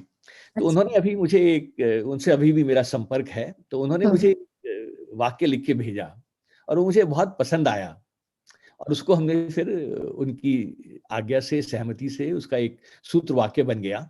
तो सूत्र वाक्य बड़ा साधारण सा है, वो इस तरह से उन्होंने इंग्लिश में लिख के भेजा था, उसका मैंने हिंदी में अनुवाद करने की कोशिश की है। तो वो उसका सरल अनुवाद कुछ इस तरह से है कि किसी संस्था में ये तय किया जाता है कि क्या काम होने चाहिए और फिर उसको लोगों को उसके लिए नियुक्त किया जाता है कि आप ये काम करिए, आप ये काम करिए। लेकिन एक आंदोलन में जो कि हिंदी से प्यार है को मैं एक आंदोलन ही कहता हूं, उसमें लोग स्वयं निर्धारित करते हैं कि वो क्या करना चाहते हैं। बिल्कुल। फिर बाकी जितने लोग हैं वो उन्हें उस लक्ष्य तक पहुंचने में सहायता करते हैं, है ना। तो ये बड़ा साधारण सा एक सिंपल सा उसका जो हमारा मोटो है कि हम आपको ये नहीं बताएंगे कि आप क्या करें, आप हमें बताइए कि आप क्या करना चाहते हैं और फिर हम आपको उसके लिए जो भी साधन आपको चाहिए, जो आपको विशेषज्ञताएं चाहिए, वो सब सुलभ करवाने में हम मदद करेंगे।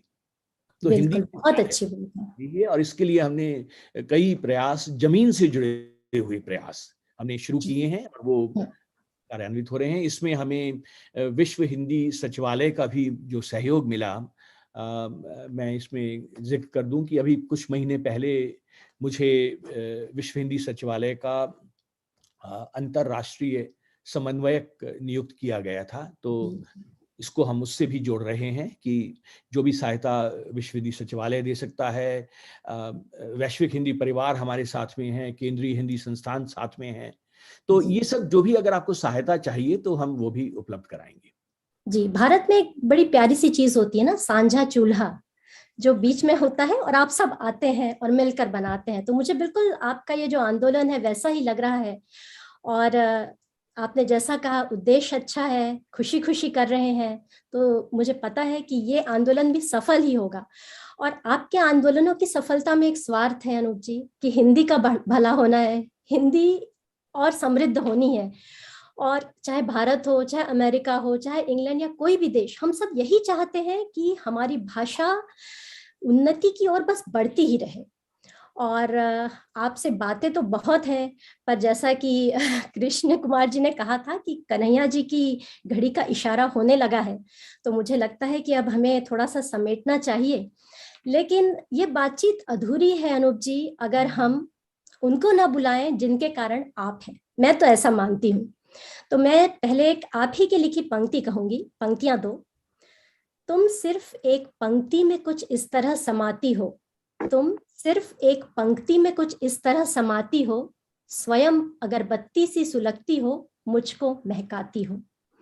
तो जो अगरबत्ती की तरह जल कर त्याग करके आपको महका रही हैं, उन रजनी जी की महक हम कैसे छोड़ सकते हैं ना। तो हम स्वागत करेंगे और बुलाएंगे यहाँ पर रजनी जी को। नमस्ते रजनी जी, बहुत बहुत स्वागत है आपका। और कई लोग आपको जानते हैं अनूप जी की पत्नी के रूप में, लेकिन मैं अनूप जी को जानती हूँ आपके पति के रूप में। मैं यहाँ सुनने वालों को बता दूं, मैं न्यूयॉर्क यूनिवर्सिटी में जब गई पहली बार पढ़ने तो मुझे लगा मैं क्या करूंगी, लेकिन इतनी सादगी, इतना धैर्य और ऐसा व्यक्तित्व रजनी जी का कि मुझे लगा कि बस सारा अमेरिका बहुत अच्छा है। तो बड़ी अच्छी शुरुआत कराई रजनी जी आपने, बहुत धन्यवाद। और अब आप मुझे बताइए कि आप हमें कविता सुनाएंगी या आप अनूप जी के बारे में कुछ कहेंगी, आपकी मर्जी। नहीं प्रांजलि, अनूप और तुम्हारी जो बातचीत हुई है उसमें ने सब कुछ समेट लिया है। और मैं जो अनूप के बारे में सोच रही थी कि 2 लाइनें बोलूंगी, तो उसके लिए बस मैं अनूप के लिए इतना बोल सकती हूँ कि अनूप जो है वो अपने में परिपूर्ण है। तो अपने काम जो जिस सहजता से सबको साथ लेकर चलते हैं और करते हैं, पूरी कर्मठता से, पूरी दृढ़ता से, तो जो कुछ भी ये काम करने के लिए सोचते हैं और उसको आगे बढ़ाने के लिए, तो हम सब में वो चीज़ नहीं होती है। क्योंकि मैं खुद इनसे बहुत अलग हूँ और मैं अपने लिए इतना कह सकती हूँ कि मैं जो अनूप करते हैं, अगर मेरे में वो सब गुण हो तो शायद मैं भी बहुत कुछ कर जाऊं। पर अनूप जिस सहजता और जिस कर्मठता के साथ हर काम करते हैं, मुझे लगता है कि अपने आप में वो परिपूर्ण है और मैं बस उनका साथ दे रही हूँ यहाँ पर। तो मेरा अपना है व्यक्तित्व, मैं ये नहीं कहती कि मेरा नहीं है, पर हम दोनों का तालमेल कुछ इस तरह से बैठता है कि अभी तक काफी कुछ काम हम दोनों के बीच में जो हुए हैं, पूरी समझदारी से और मतलब ये जानते हुए कि हम लोगों को इसमें मजा आएगा। बाकी इसका कोई और हमारा तात्पर्य या उद्देश्य नहीं रहा है। तो इतना ही बस मैं कहना चाहूंगी। और 2 लाइन मैं इसके बारे में कि एक कविता छोटी सी कभी लिखी थी, तो उसी के बारे में मैं बस कहना चाहूंगी। कृष्ण कुमार जी का आग्रह है कि आप कविता सुनाएं, तो आप बिल्कुल सुनाएं, हम सब उत्सुक हैं। नहीं, ठीक है। तो एक ये छोटी सी वो है और इसका शीर्षक तो मैं कविताओं का जनरली कोई लिखती नहीं हूँ, तो मैं सुनाती हूँ। तेरा साथ दिशाहीन रास्ते पर, हर रास्ता जाना पहचाना है, जिंदगी परिचित सी है जब से मैंने जाना है। एक सिरा नहीं, एक मंजिल नहीं, जब से तुझे पाया है। क्षितिज की स्वर्णिम रेखा कहाँ गई, यह प्रश्न तेरे से खिंची रेखा में पाया है। वाह वाह, बहुत सुंदर, बहुत सुंदर रजनी जी। लहर का कौन सा किनारा है, समुद्र की था को चुप सा पाया है। गुम हो तुम गर्म हवा की तरह, आसपास शायद मेरा साया है। तेरे हाथ की तपिश ने जब मेरी हथेली को सहलाया है, उस तपिश के गर्भ में मैंने पुनर्जन्म पाया है। तेरा साथ अंजुरी सा मुस्कान के बीच में अश्रु बिंदु को झिलमिलाते पाया है। तेरा साथ दिशाहीन सा भरी दोपहरी में बरगद की छांव को सिमटते पाया है। दिशाहीन रास्ते पर, हर रास्ता जाना पहचाना है, जिंदगी परिचित सी है जब से तुझे जाना है। बहुत सुंदर रजनी जी, बहुत बहुत सुंदर। आपके शब्द, आपकी कविता, आपका अंदाज, मैं तो हमेशा से कायल हूँ। और बहुत बहुत धन्यवाद। कि कहते हैं ना 4 चांद लगाना, तो आपने तो 100 चांद लगा दिए इस साक्षात्कार को। बहुत धन्यवाद आपका। धन्यवाद, धन्यवाद आप सभी को। जी। और अनूप जी, अब रजनी जी ने इतनी अच्छी कविता कही है और मुझे पता है कि डॉक्टर कन्हैया जी की घड़ी चल रही है, पर आप भी कुछ हमें सुना दें थोड़ा सा जाते जाते, तो सुनने वालों को बहुत अच्छा लगेगा। मैं चलिए 2 छोटी छोटी सी कविताएं सुनाना चाहूंगा और उसके साथ, तो पहली कविता तो रजनी ने खत्म किया है, तो मैं रजनी से ही शुरू करता हूँ। मैंने कभी कहा था, ये एक्चुअली हमारी जब शादी हुई थी या अच्छा। होने वाली थी तब का एक मुक्तक है अच्छा। कि तुम सुंदर हो पूनम के आसमान की तरह, तुम सुंदर हो पूनम के आसमान की तरह, जी। तुम सुंदर हो नववधू के अरमान की तरह, बहुत सुंदर। और किन शब्दों में अभिव्यक्ति दूं तुमको, और किन शब्दों में अभिव्यक्ति दूं तुमको, तुम सुंदर हो सोए बच्चे की मधुर मुस्कान की तरह। बहुत सुंदर अनूप जी, बहुत सुंदर। धन्यवाद। और एक जो कविता मैं सुनाना चाहूंगा, वो मैंने कही थी, रिश्ते उसका शीर्षक है। शायद आप में से कुछ ने सुनी हो, लेकिन कुछ लोगों ने मुझे आग्रह किया है कि रिश्तों को सीमाओं में नहीं बांधा करते, जी। रिश्तों को सीमाओं में नहीं बांधा करते, उन्हें उनकी परिभाषाओं में नहीं ढाला करते। बहुत सही। रिश्तों को सीमाओं में नहीं बांधा करते, उन्हें झूठी परिभाषाओं में नहीं ढाला करते, उड़ने दो इन्हें उन्मुक्त पंछियों की तरह, बहुत खूब। उड़ने दो इन्हें उन्मुक्त पंछियों की पंछियों की तरह, तरह। एक बहती हुई नदी की तरह, तलाश करने दो इन्हें सीमाएं, तलाश करने दो इन्हें सीमाएं, खुद ही ढूंढ लेंगे अपनी उपमाएं, और होने दो वही जो क्षण कहे, बहुत सुंदर। होने दो वही जो क्षण कहे, और सीमा वही हो जो मन कहे, होने दो बहुत जो क्षण कहे, सीमा वही हो जो मन कहे। बहुत सुंदर, आपने बहुत सुंदर लिखा भी है और आप उसे जीवन में साकार भी करते हैं अनूप जी। और बस ऐसे ही आपको आपके सीमाहीन जो मतलब अनंत अनहद जो है, वो आपके सपने चलते रहें, पूरे होते रहें, ये मेरी ही नहीं हम सभी हिंदी प्रेमियों की आकांक्षा है। और आपसे बातें करने का सौभाग्य मुझे मिलता रहता है, और उदासी इस बात की होती है कि बातों का सिलसिला खत्म करना पड़ता है, लेकिन मैं जानती हूँ कि बातें फिर हम कर ही लेते हैं, ये तो पड़ाव होता है। और अनूप जी, मैं जाते जाते आपसे यही कहूंगी कि जैसा अफगानिस्तान में हो रहा है, जो कोरोना के कारण हो रहा है, और इतनी सारी कैलिफोर्निया में इतनी आग लगी हुई है जंगलों में, तो चीजें अच्छी नहीं चल रही हैं। और ऐसे में या तो हम शुतुरमुर्ग की तरह रेत में सर छुपा के बैठ सकते हैं, या गौतम बुद्ध की तरह निकल सकते हैं शांति की और ज्ञान की खोज में, लेकिन हर कोई बुद्ध तो नहीं बन सकता ना। तो मैं आपसे प्रेरणा लेती हूँ कि कहीं जाना नहीं है, जहां बैठना है वहां रहना है, और जो आसपास है उसको अच्छा बनाने की कोशिश करना है। बस कोशिश करनी है हमें, आशा का साथ नहीं छोड़ना है। तो आपका ये संदेश मुझे बहुत अच्छा लगता है। आपका बहुत बहुत धन्यवाद। और मेरे बाद मंच में देना चाहूंगी डॉक्टर कन्हैया जी को, और वही आपको धन्यवाद भी देंगे, आपका आभार भी देंगे, लेकिन मैं आपकी गीतांजलि की सभी सुनने वालों की तहे दिल से शुक्रगुजार हूं कि हमने न केवल आपको सुना, आपको जाना, आपको समझा, और हम कोशिश करेंगे कि हम भी ऐसा कुछ कर सकें और आगे साहित्य को, हिंदी को, या कोई भी चीज जो हमें अच्छी लगती है उसको आगे ले जा सकें। बहुत धन्यवाद अनूप जी। बहुत बहुत धन्यवाद प्रांजलि जी और अनूप जी। इतना बढ़िया संचालन और इतने अच्छे से अनूप जी के अंदर से खोद खोद कर चीजें निकाल लेना, वो आप ही के बस की बात थी। बहुत अच्छा लगा। मैंने रिक्वेस्ट किया है वंदना जी को कि अगर वो आपको को होस्ट बना दें, तो आपके पास जो स्लाइड्स है वो अगर आप कर पाए। मैंने एक रिक्वेस्ट भेजा है वंदना जी को। वंदना जी आप मेरे ख्याल से अनूप जी कर देंगे, क्योंकि वो को होस्ट है और उनके पास स्लाइड्स तैयार है, मेरी इस लैपटॉप पे नहीं है। तो अनूप जी आप कर देंगे? बनाया वंदना जी, आप अगर मुझे सुन रही हैं तो आप अनूप जी को को होस्ट बना दें, ताकि वो स्लाइड्स जो है, छोटा सा स्लाइड्स है, 10-12 स्लाइड्स है, तो वो उसको दिखा दें। इससे प्रोग्राम की जो गरिमा है वो बढ़ जाएगी।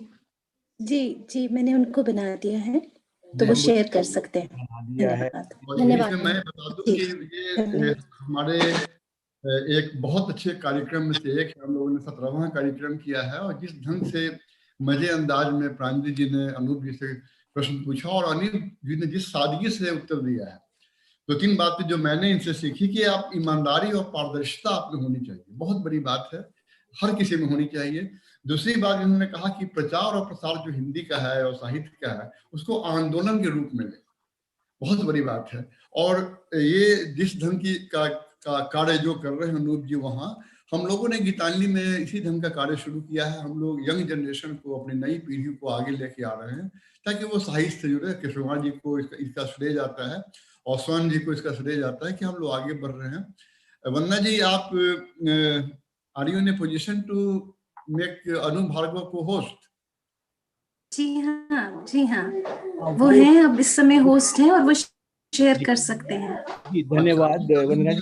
मुझे ना 1 मिनट लगेगा कन्हैया जी, मुझे 1 मिनट लगेगा, इतने में हम लोग प्रश्न ले सकते हैं वो बीच में। जी, तो मैं ऐसा करता हूँ कि इस प्रोग्राम की जो अगली कड़ी है उसमें मैं टिप्पणी लेता हूँ, वो पूर्व नियोजित टिप्पणी होता है।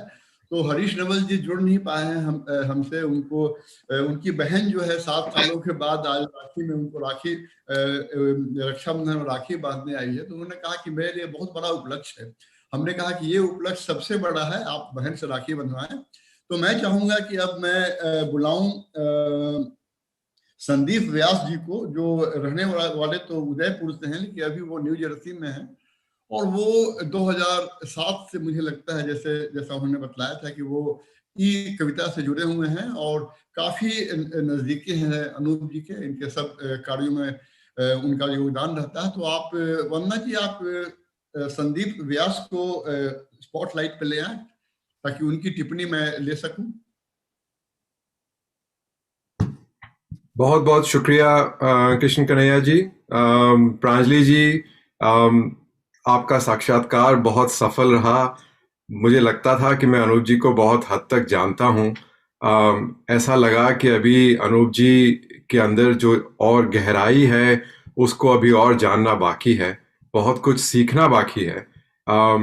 अनूप जी एक ऐसे व्यक्तित्व हैं जो घर में जो एक बरगद का पेड़ होता है, और जब आप बड़े हो रहे होते हैं तो आप उस बरगद के नीचे अपने आप को महसूस करते हैं, एक अपने आप को सुरक्षित पाते हैं।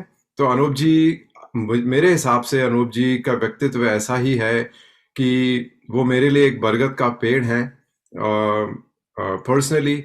और हिंदी के क्षेत्र में तो आपने उनके कार्यों को और उनको सराहा, उन सबके सामने रखा जो कार्य अनूप जी इतने सालों से अनवरत करते जा रहे हैं। अनूप जी के भावों को मैंने कुछ अपने शब्दों में पकड़ने की कोशिश करी है कि जब अनूप जी ने शायद हिंदी के क्षेत्र में कार्य करना शुरू करा होगा, तो उन्होंने ये सोचा होगा कि अब तो न ख्वाब रुकते हैं ना नींद रुकती है इन आंखों में, अब तो ना ख्वाब रुकते हैं ना नींद रुकती है इन आंखों में, काश इन पलकों को कोई रफू कर दे। तो मेरे हिसाब से अनूप जी के मन में जो जज्बा है वो इन शब्दों में मैंने पकड़ने की कोशिश करी है। और अनूप जी का सफर विद्या भवन से शुरू हुआ, फिर वो बिट्स पिलानी गए, फिर IIT, न्यूजीलैंड भी गए बीच में, फिर अमेरिका भी आए, और अनवरत उनका ये सफर जो हिंदी के क्षेत्र में है चलता ही जा रहा है। अनूप जी ने बताया कि पिछले अमेरिका आने के बाद कुछ 5 वर्षों के लिए वो हिंदी कार्यक्रमों से दूर रहे, हिंदी से नहीं दूर रहे। तो फिर मैंने उन भावों को अपने शब्दों में पकड़ने की कोशिश करी है कि अनूप जी सोच रहे होंगे उस वक्त कि कुछ ख्वाबों ने पलकों पर दस्तक दी, कुछ ख्वाबों ने पलकों पर दस्तक दी, उन्हें लगा मैं सो रहा था। तो सोच भी रहे थे अनूप जी, एक बड़े कदम और बड़े मंजिल की तरफ बढ़ने की प्लानिंग कर रहे थे मेरे हिसाब से। और वो हमने देखा कि उनको इतने सम्मान मिले, उन्होंने इतनी संस्थाओं को खड़ा किया और इतनी संस्थाओं को उन्होंने जोड़ा, विश्व भर की संस्थाओं को, केंद्रीय हिंदी संस्थान, विश्व हिंदी परिवार और विश्व हिंदी सचिवालय, और जो इतनी संस्थाएं वो साथ में लेकर आए और सबको एक साथ जोड़कर उन्होंने जो हिंदी के क्षेत्र में आगे कार्य करना शुरू करा है। और फिर आपने कविता की पाठशाला का भी जिक्र करा था, मैं भी उस पाठशाला से जुड़ा हूं और काफी कुछ सीखने को मिलता है उस पाठशाला में। तो अनूप जी का जो कार्य है वो चलता जा रहा है, और अनूप जी और मैं अनूप जी को अपना मार्गदर्शक मानता हूं, मैं अनूप जी को अपना मेंटर मानता हूं। और अनूप जी ने जो अभी अपनी 2 पंक्तियां कही थी कि रिश्तों को सीमाओं में नहीं बांधा करते, उसके आगे मैं जोड़ना चाहूंगा कि अनूप जी मेरे लिए शायद बड़े भाई भी हैं, पिता समान भी हैं, और उसके आगे उसके लिए मैं यही कह सकता हूं कि रिश्तों को सीमाओं में नहीं जोड़ा करते और रिश्तों को नाम भी नहीं दिया करते। तो अनूप मेरा रिश्ता यही है, और अनूप जी अपने क्षेत्र में आगे बढ़ते रहें, ये मेरी शुभकामनाएं अनूप जी के साथ हैं। और फिर अंत में सिर्फ इतना ही कहना चाहूंगा कि अनूप जी के मन में जो अभी शायद भाव चल रहा होगा उसको मैं फिर से पकड़ने की कोशिश करता हूं, और इन शब्दों के साथ अनूप जी को प्रणाम करता हूं कि वो मेरे दिल का कोना नहीं है, वो मेरे दिल का कोना नहीं है, ख्वाब गाह है, अभी और भी ख्वाब सीने हैं मुझे वहां। तो अनूप जी आपको बहुत बहुत शुभकामनाएं, आप इसी तरह अपने क्षेत्र में, हिंदी के क्षेत्र में आपको और सम्मान मिले, आप आगे बढ़ते रहें, और यही मेरी शुभकामनाओं के साथ मेरा प्रणाम स्वीकार करें। धन्यवाद, धन्यवाद संदीप जी। धन्यवाद संदीप। अब मैं चाहूंगा कि इसके बाद मैं बुलाना चाहूंगा प्रताप सिंह जी को। प्रताप नारायण सिंह जी हैं, वो गाजियाबाद से हैं और अनूप जी से 2007 से जुड़े हुए हैं। मैं चाहता हूं कि वंदना जी आप प्रताप नारायण सिंह जी को लाएं, और वंदना जी आप खुद भी आ जाएं। मैं चाहता हूं कि लोग आपको देखें कि आप इतने अच्छे से आप सब एडमिन का काम संभाल रही हैं, आप खुद को भी आप स्पॉटलाइट में लाएं। प्रताप जी स्वागत है आपका। आदरणीय अनूप जी, डॉक्टर कृष्ण कन्हैया जी, डॉक्टर कृष्ण कुमार जी, आदरणीय रजनी जी और प्रांजलि जी तथा समस्त प्रबुद्ध श्रोतागण, आप सबको सादर प्रणाम। मेरा सौभाग्य रहा है कि आदरणीय अनूप जी से मैं पिछले 12-13 वर्षों से जुड़ा हूं, और यह उनके स्नेह की प्रगाढ़ता ही है कि वे हमारे लिए पहले अनूप दा होते हैं, पहले एक बड़े भाई होते हैं, उसके बाद वे एक IITian, एक तकनीकी विद, एक उत्कृष्ट कवि, भारत सरकार के द्वारा पुरस्कृत एक बड़ी हस्ती, विश्व हिंदी सचिवालय के समन्वयक या कुछ और होते हैं, लेकिन सबसे पहले वो हमारे अनूप दा होते हैं। और इनका व्यक्तित्व इतना सरल है कि स्वयं इतनी उपलब्धियां रखते हुए और राष्ट्रीय और अंतरराष्ट्रीय स्तर के स्थापित उच्च कोटि के साहित्यकारों, चिंतकों और विद्वानों के निरंतर सानिध्य में रहते हुए भी हम जैसे सामान्य लोगों के ऊपर भी इनकी कृपा दृष्टि बनी रहती है हमेशा, और इस बात से हमें बहुत प्रेरणा भी मिलती है परिश्रम करने की। मन में सहज ही यह उठता रहता है कि इनके स्नेह के प्रदान स्वरूप कुछ ऐसा करें, अपने को इनकी मित्रता के योग्य बनाए रखें।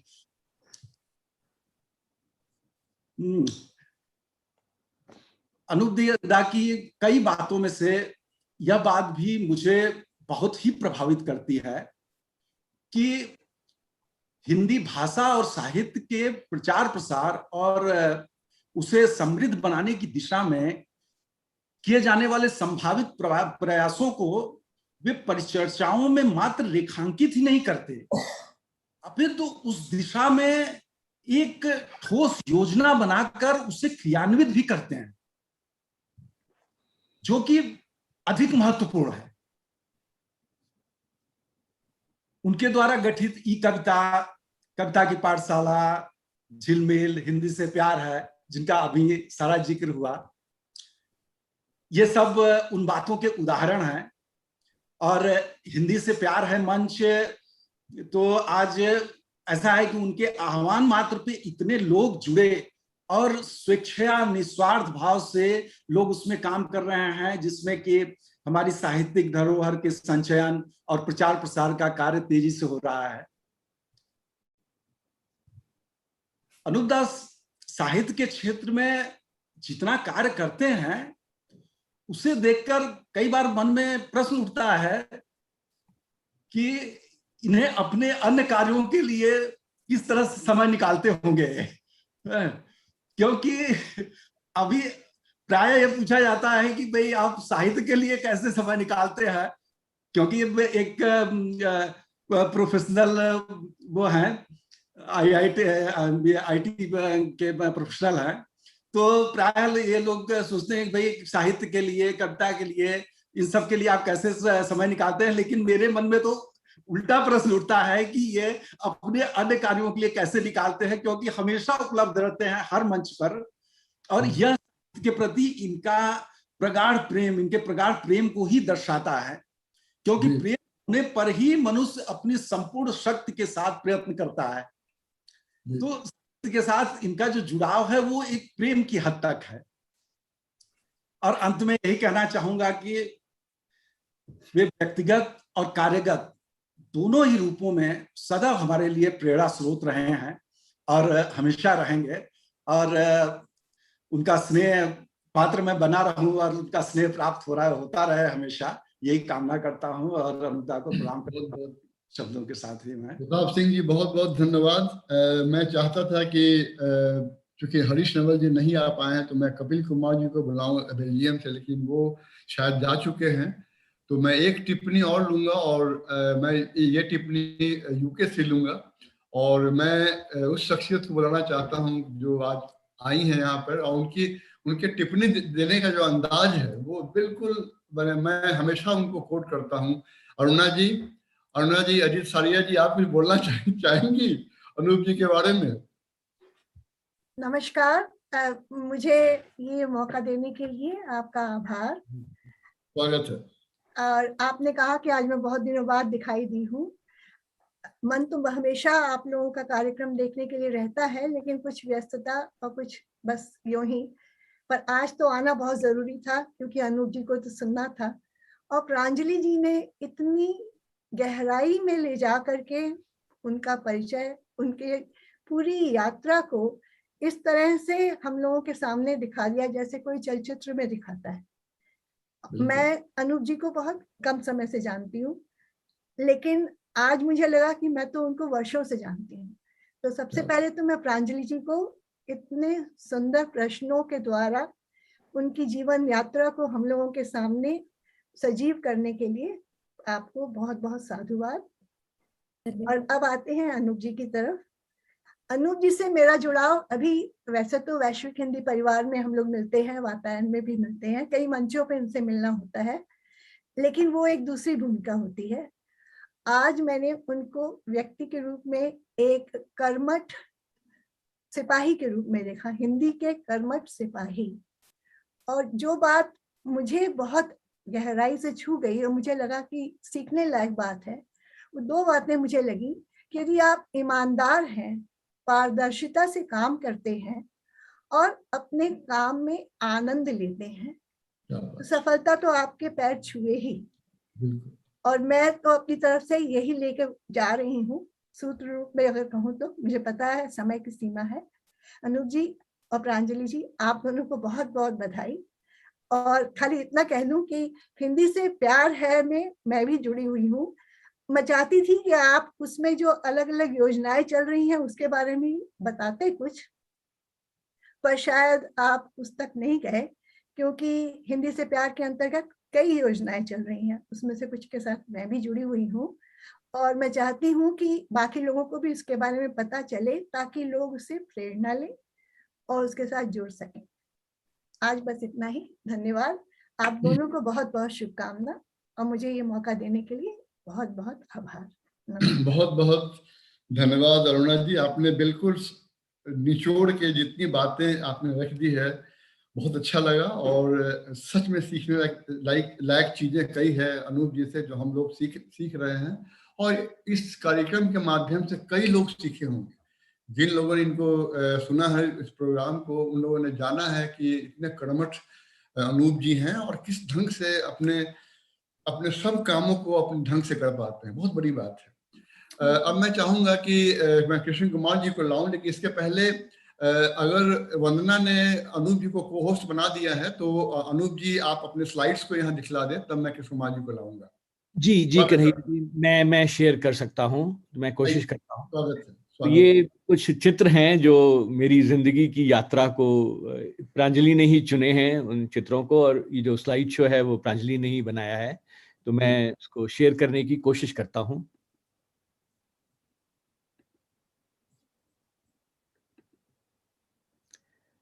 आप लोग देख पा रहे हैं? बिल्कुल बिल्कुल। तो ये मैं थोड़ी सी कमेंट्री भी देता जाऊं तो ये तो हमारे सगाई की पिक्चर है एक्चुअली। ये मैं हमारे माता पिताजी, मेरी बहन, मेरे बड़े भाई जिन्होंने पिलानी से ही पढ़ाई की थी, पढ़ाई में मुझसे काफ़ी होशियार थे ज़्यादा। ये मैं हूँ, बड़े बड़े बाल थे उस समय मेरे। ये दाईं तरफ आप जो देख रहे हैं, ये हमारा अमेरिका में आने के बाद पहला अपार्टमेंट था, जहाँ पे हम लोगों ने कुछ फर्नीचर वगैरह भी नहीं था, तो लेकिन ये तब की तस्वीर है जब जिंदगी हमने शुरुआत की थी अमेरिका में। अनूप जी, आप प्रेजेंटेशन मोड में चले जाइए तो ज्यादा अच्छे से। तो कैसे करते हैं? ये नीचे आपको दिखेगा स्लाइड शो, या वैसे नहीं हो रहा है तो ये भी अच्छा है, दिख रहा है। इसको प्रेजेंटेशन मोड में मैं कोशिश करता हूँ। इसको चलिए वो नीचे की तरफ एक स्लाइड शो पे चले जाएं अनूप जी, स्लाइड शो पे चले जाएं। अच्छा नीचे दाईं और नीचे आप देखेंगे स्लाइड शो है, और आगे बढ़े एनिमेशन के बगल में।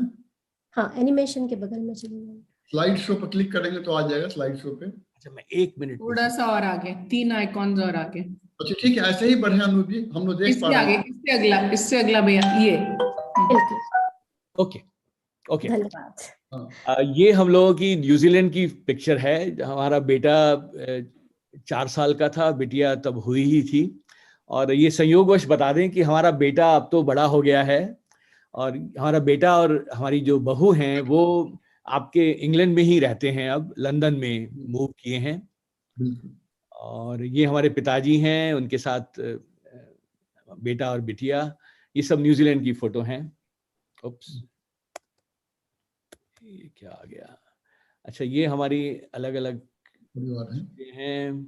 ये हमारा बेटा और बिटिया होली। ये हमारा विंस्टन हमारा पेट हुआ करता था, 14 बरस की उम्र में उसका निधन हुआ पिछले साल। ये आप देख ही रहे हैं, भोपाल में विश्व हिंदी सम्मेलन में प्रधानमंत्री भी थे नरेंद्र मोदी जी, राजनाथ जी सिंह जी के द्वारा। ये मनमोहन सिंह जी के साथ हमें अवसर मिला था मिलने का, और कलाम साहब के साथ भी मिलने का अवसर मिला था, तब की अमेरिका में तस्वीरें हैं।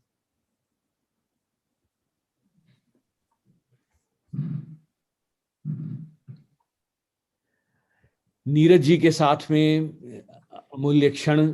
तो ये जो मैं तस्वीर बता रहा था आपको, ये उसकी तस्वीर है जो नीरज जी ने पत्र लिखा था हमारे नाम, जिसमें जैसा मैंने कहा रजनी की तारीफ ज्यादा है, मेरा जिक्र कम है, लेकिन नीरज जी के साथ रहे अमूल्य क्षण।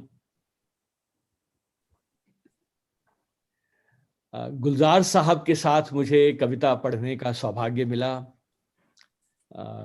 ये उनके साथ कुछ क्षण हैं।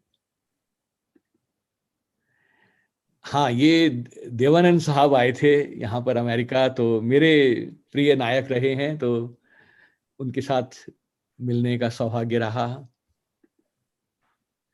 सोम ठाकुर जी, उदय प्रताप सिंह, और दाहिनी तरफ जो आप देख रहे हैं उसमें हिंदी के कुछ बड़े नाम, निर्मल वर्मा जी, मनोहर श्याम जोशी जी, और मेरे मित्र राकेश खंडेलवाल जी, अशोक जी का मेरे को बहुत ही स्नेह, मार्गदर्शन और बहुत कुछ सीखा है उनसे। तो ये कुछ उनके साथ क्षण, ये राइट में जो आप देख रहे हैं, ये जो हमने बात की थी, अशोक जी और स्नेहा को हमने बुलाया था करीब 3 बरस पहले, तब की तस्वीर है। आदरणीय कुंवर बेचैन जी का बहुत ही स्नेह रहा, वो भी कई बार हमारे यहाँ आए, हमारे साथ में रहे। आदरणीय सोम ठाकुर जी, और मेरे ख्याल से खत्म हो गई है बस। बहुत बहुत धन्यवाद अनूप जी, आपने ये बतलाता है कि आप जितने सादगी पसंद है, आप उतने ही बड़े मेयार के आप व्यक्ति हैं। तो बहुत अच्छा लगा आपका साक्षात्कार यहाँ गीतांजलि के मंच पर आने पर। मैं चाहूंगा कि अब कृष्ण कुमार जी आए मंच पे और आगे की का जो कार्यक्रम है उसको आगे बढ़ाएं।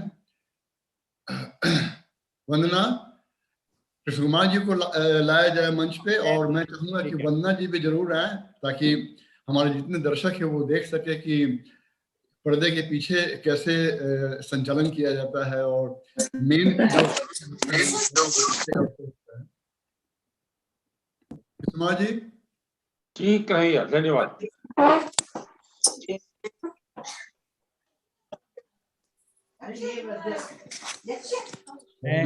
अंतिम तौर पे आ रहे हैं, कुमार जी लोगों को धन्यवाद देंगे और प्रोग्राम की समाप्ति की घोषणा करेंगे। धन्यवाद कन्हैया। लोग हमको सुन पा रहे होंगे तट में भी है ना? हाँ, आप सुन पा रहे हैं, लेकिन ले आइए वंदना आपको मंच पे। मंच पे आए ना आए, हम यानी लोग सुन रहे हैं मुझको, वो हमारे लिए बहुत है। और जैसा कि कल शाम बात हुई थी मेरी प्रोफेसर प्रांजल सिरसौ से, जिन्होंने कहा था कि आप मुझको प्रांजलि ही बुलाएं तो बेहतर है, तो मैं अब उनको प्रांजलि ही बुलाता हूं। और अनूप के इस कार्यक्रम को जिस गरिमा के साथ प्रांजल जी ने, अनूप जी ने आगे बढ़ाया, और साथ में बड़ी गंभीर कविता हम लोगों ने रजनी की सुनी,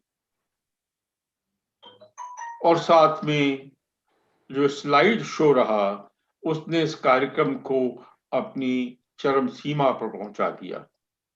ये स्लाइड शो का विचार किसका था मैं नहीं जानता, लेकिन जिसका भी था बड़ा अच्छा था और बहुत अच्छी तरीके से ये सामने रखा गया।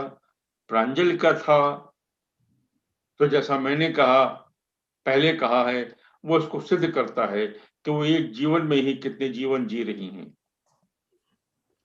और रही बात कि इन दोनों ने मिल करके क्या क्या बातें बताई, वो सारी की सारी बातें हमारी डॉक्टर अरुणाजित सारिया ने, जैसा कन्हैया ने कहा, सार के रूप में सबके सामने रखती। आज से कई साल पहले डॉक्टर कैलाश वाजपेयी, स्वर्गीय डॉक्टर कैलाश वाजपेयी की एक पुस्तक आई थी सार, उसके अंदर उन्होंने हिंदू धर्म की तमाम बातों को सार के रूप में बन के रखा था। उसी तरीके अरुणाजित सारिया ने 2 मिनट 3 मिनट में पूरे 1.5 घंटे के कार्यक्रम को संक्षिप्त रूप में सबके सामने प्रस्तुत किया। इसलिए मैं उसको दोहराता नहीं हूं, लेकिन अरुणा जी की बातों से सब लोगों को प्रेरणा लेनी चाहिए कि किस तरीके से कम शब्दों में आप अपनी पूरी बात कह सकते हैं। और अनूप जी ने जो बातें कही वो तो टेप में रहे, सब सुन सकते हैं। और क्यों अनूप जी प्रेरणा के स्रोत हैं और बहुत साल तक रहेंगे। अनूप जी, प्रांजल जी, बहुत बहुत धन्यवाद आप दोनों का गीतांजलि समुदाय के उस उपक्रम के साथ जुड़ने के लिए। और बाकी जिन लोगों ने अपनी अपनी टिप्पणियां दी उनको भी हृदय से धन्यवाद। जितने लोग इस कार्यक्रम से जुड़े, चाहे जूम के थ्रू या यूट्यूब के थ्रू, उन सबको भी धन्यवाद।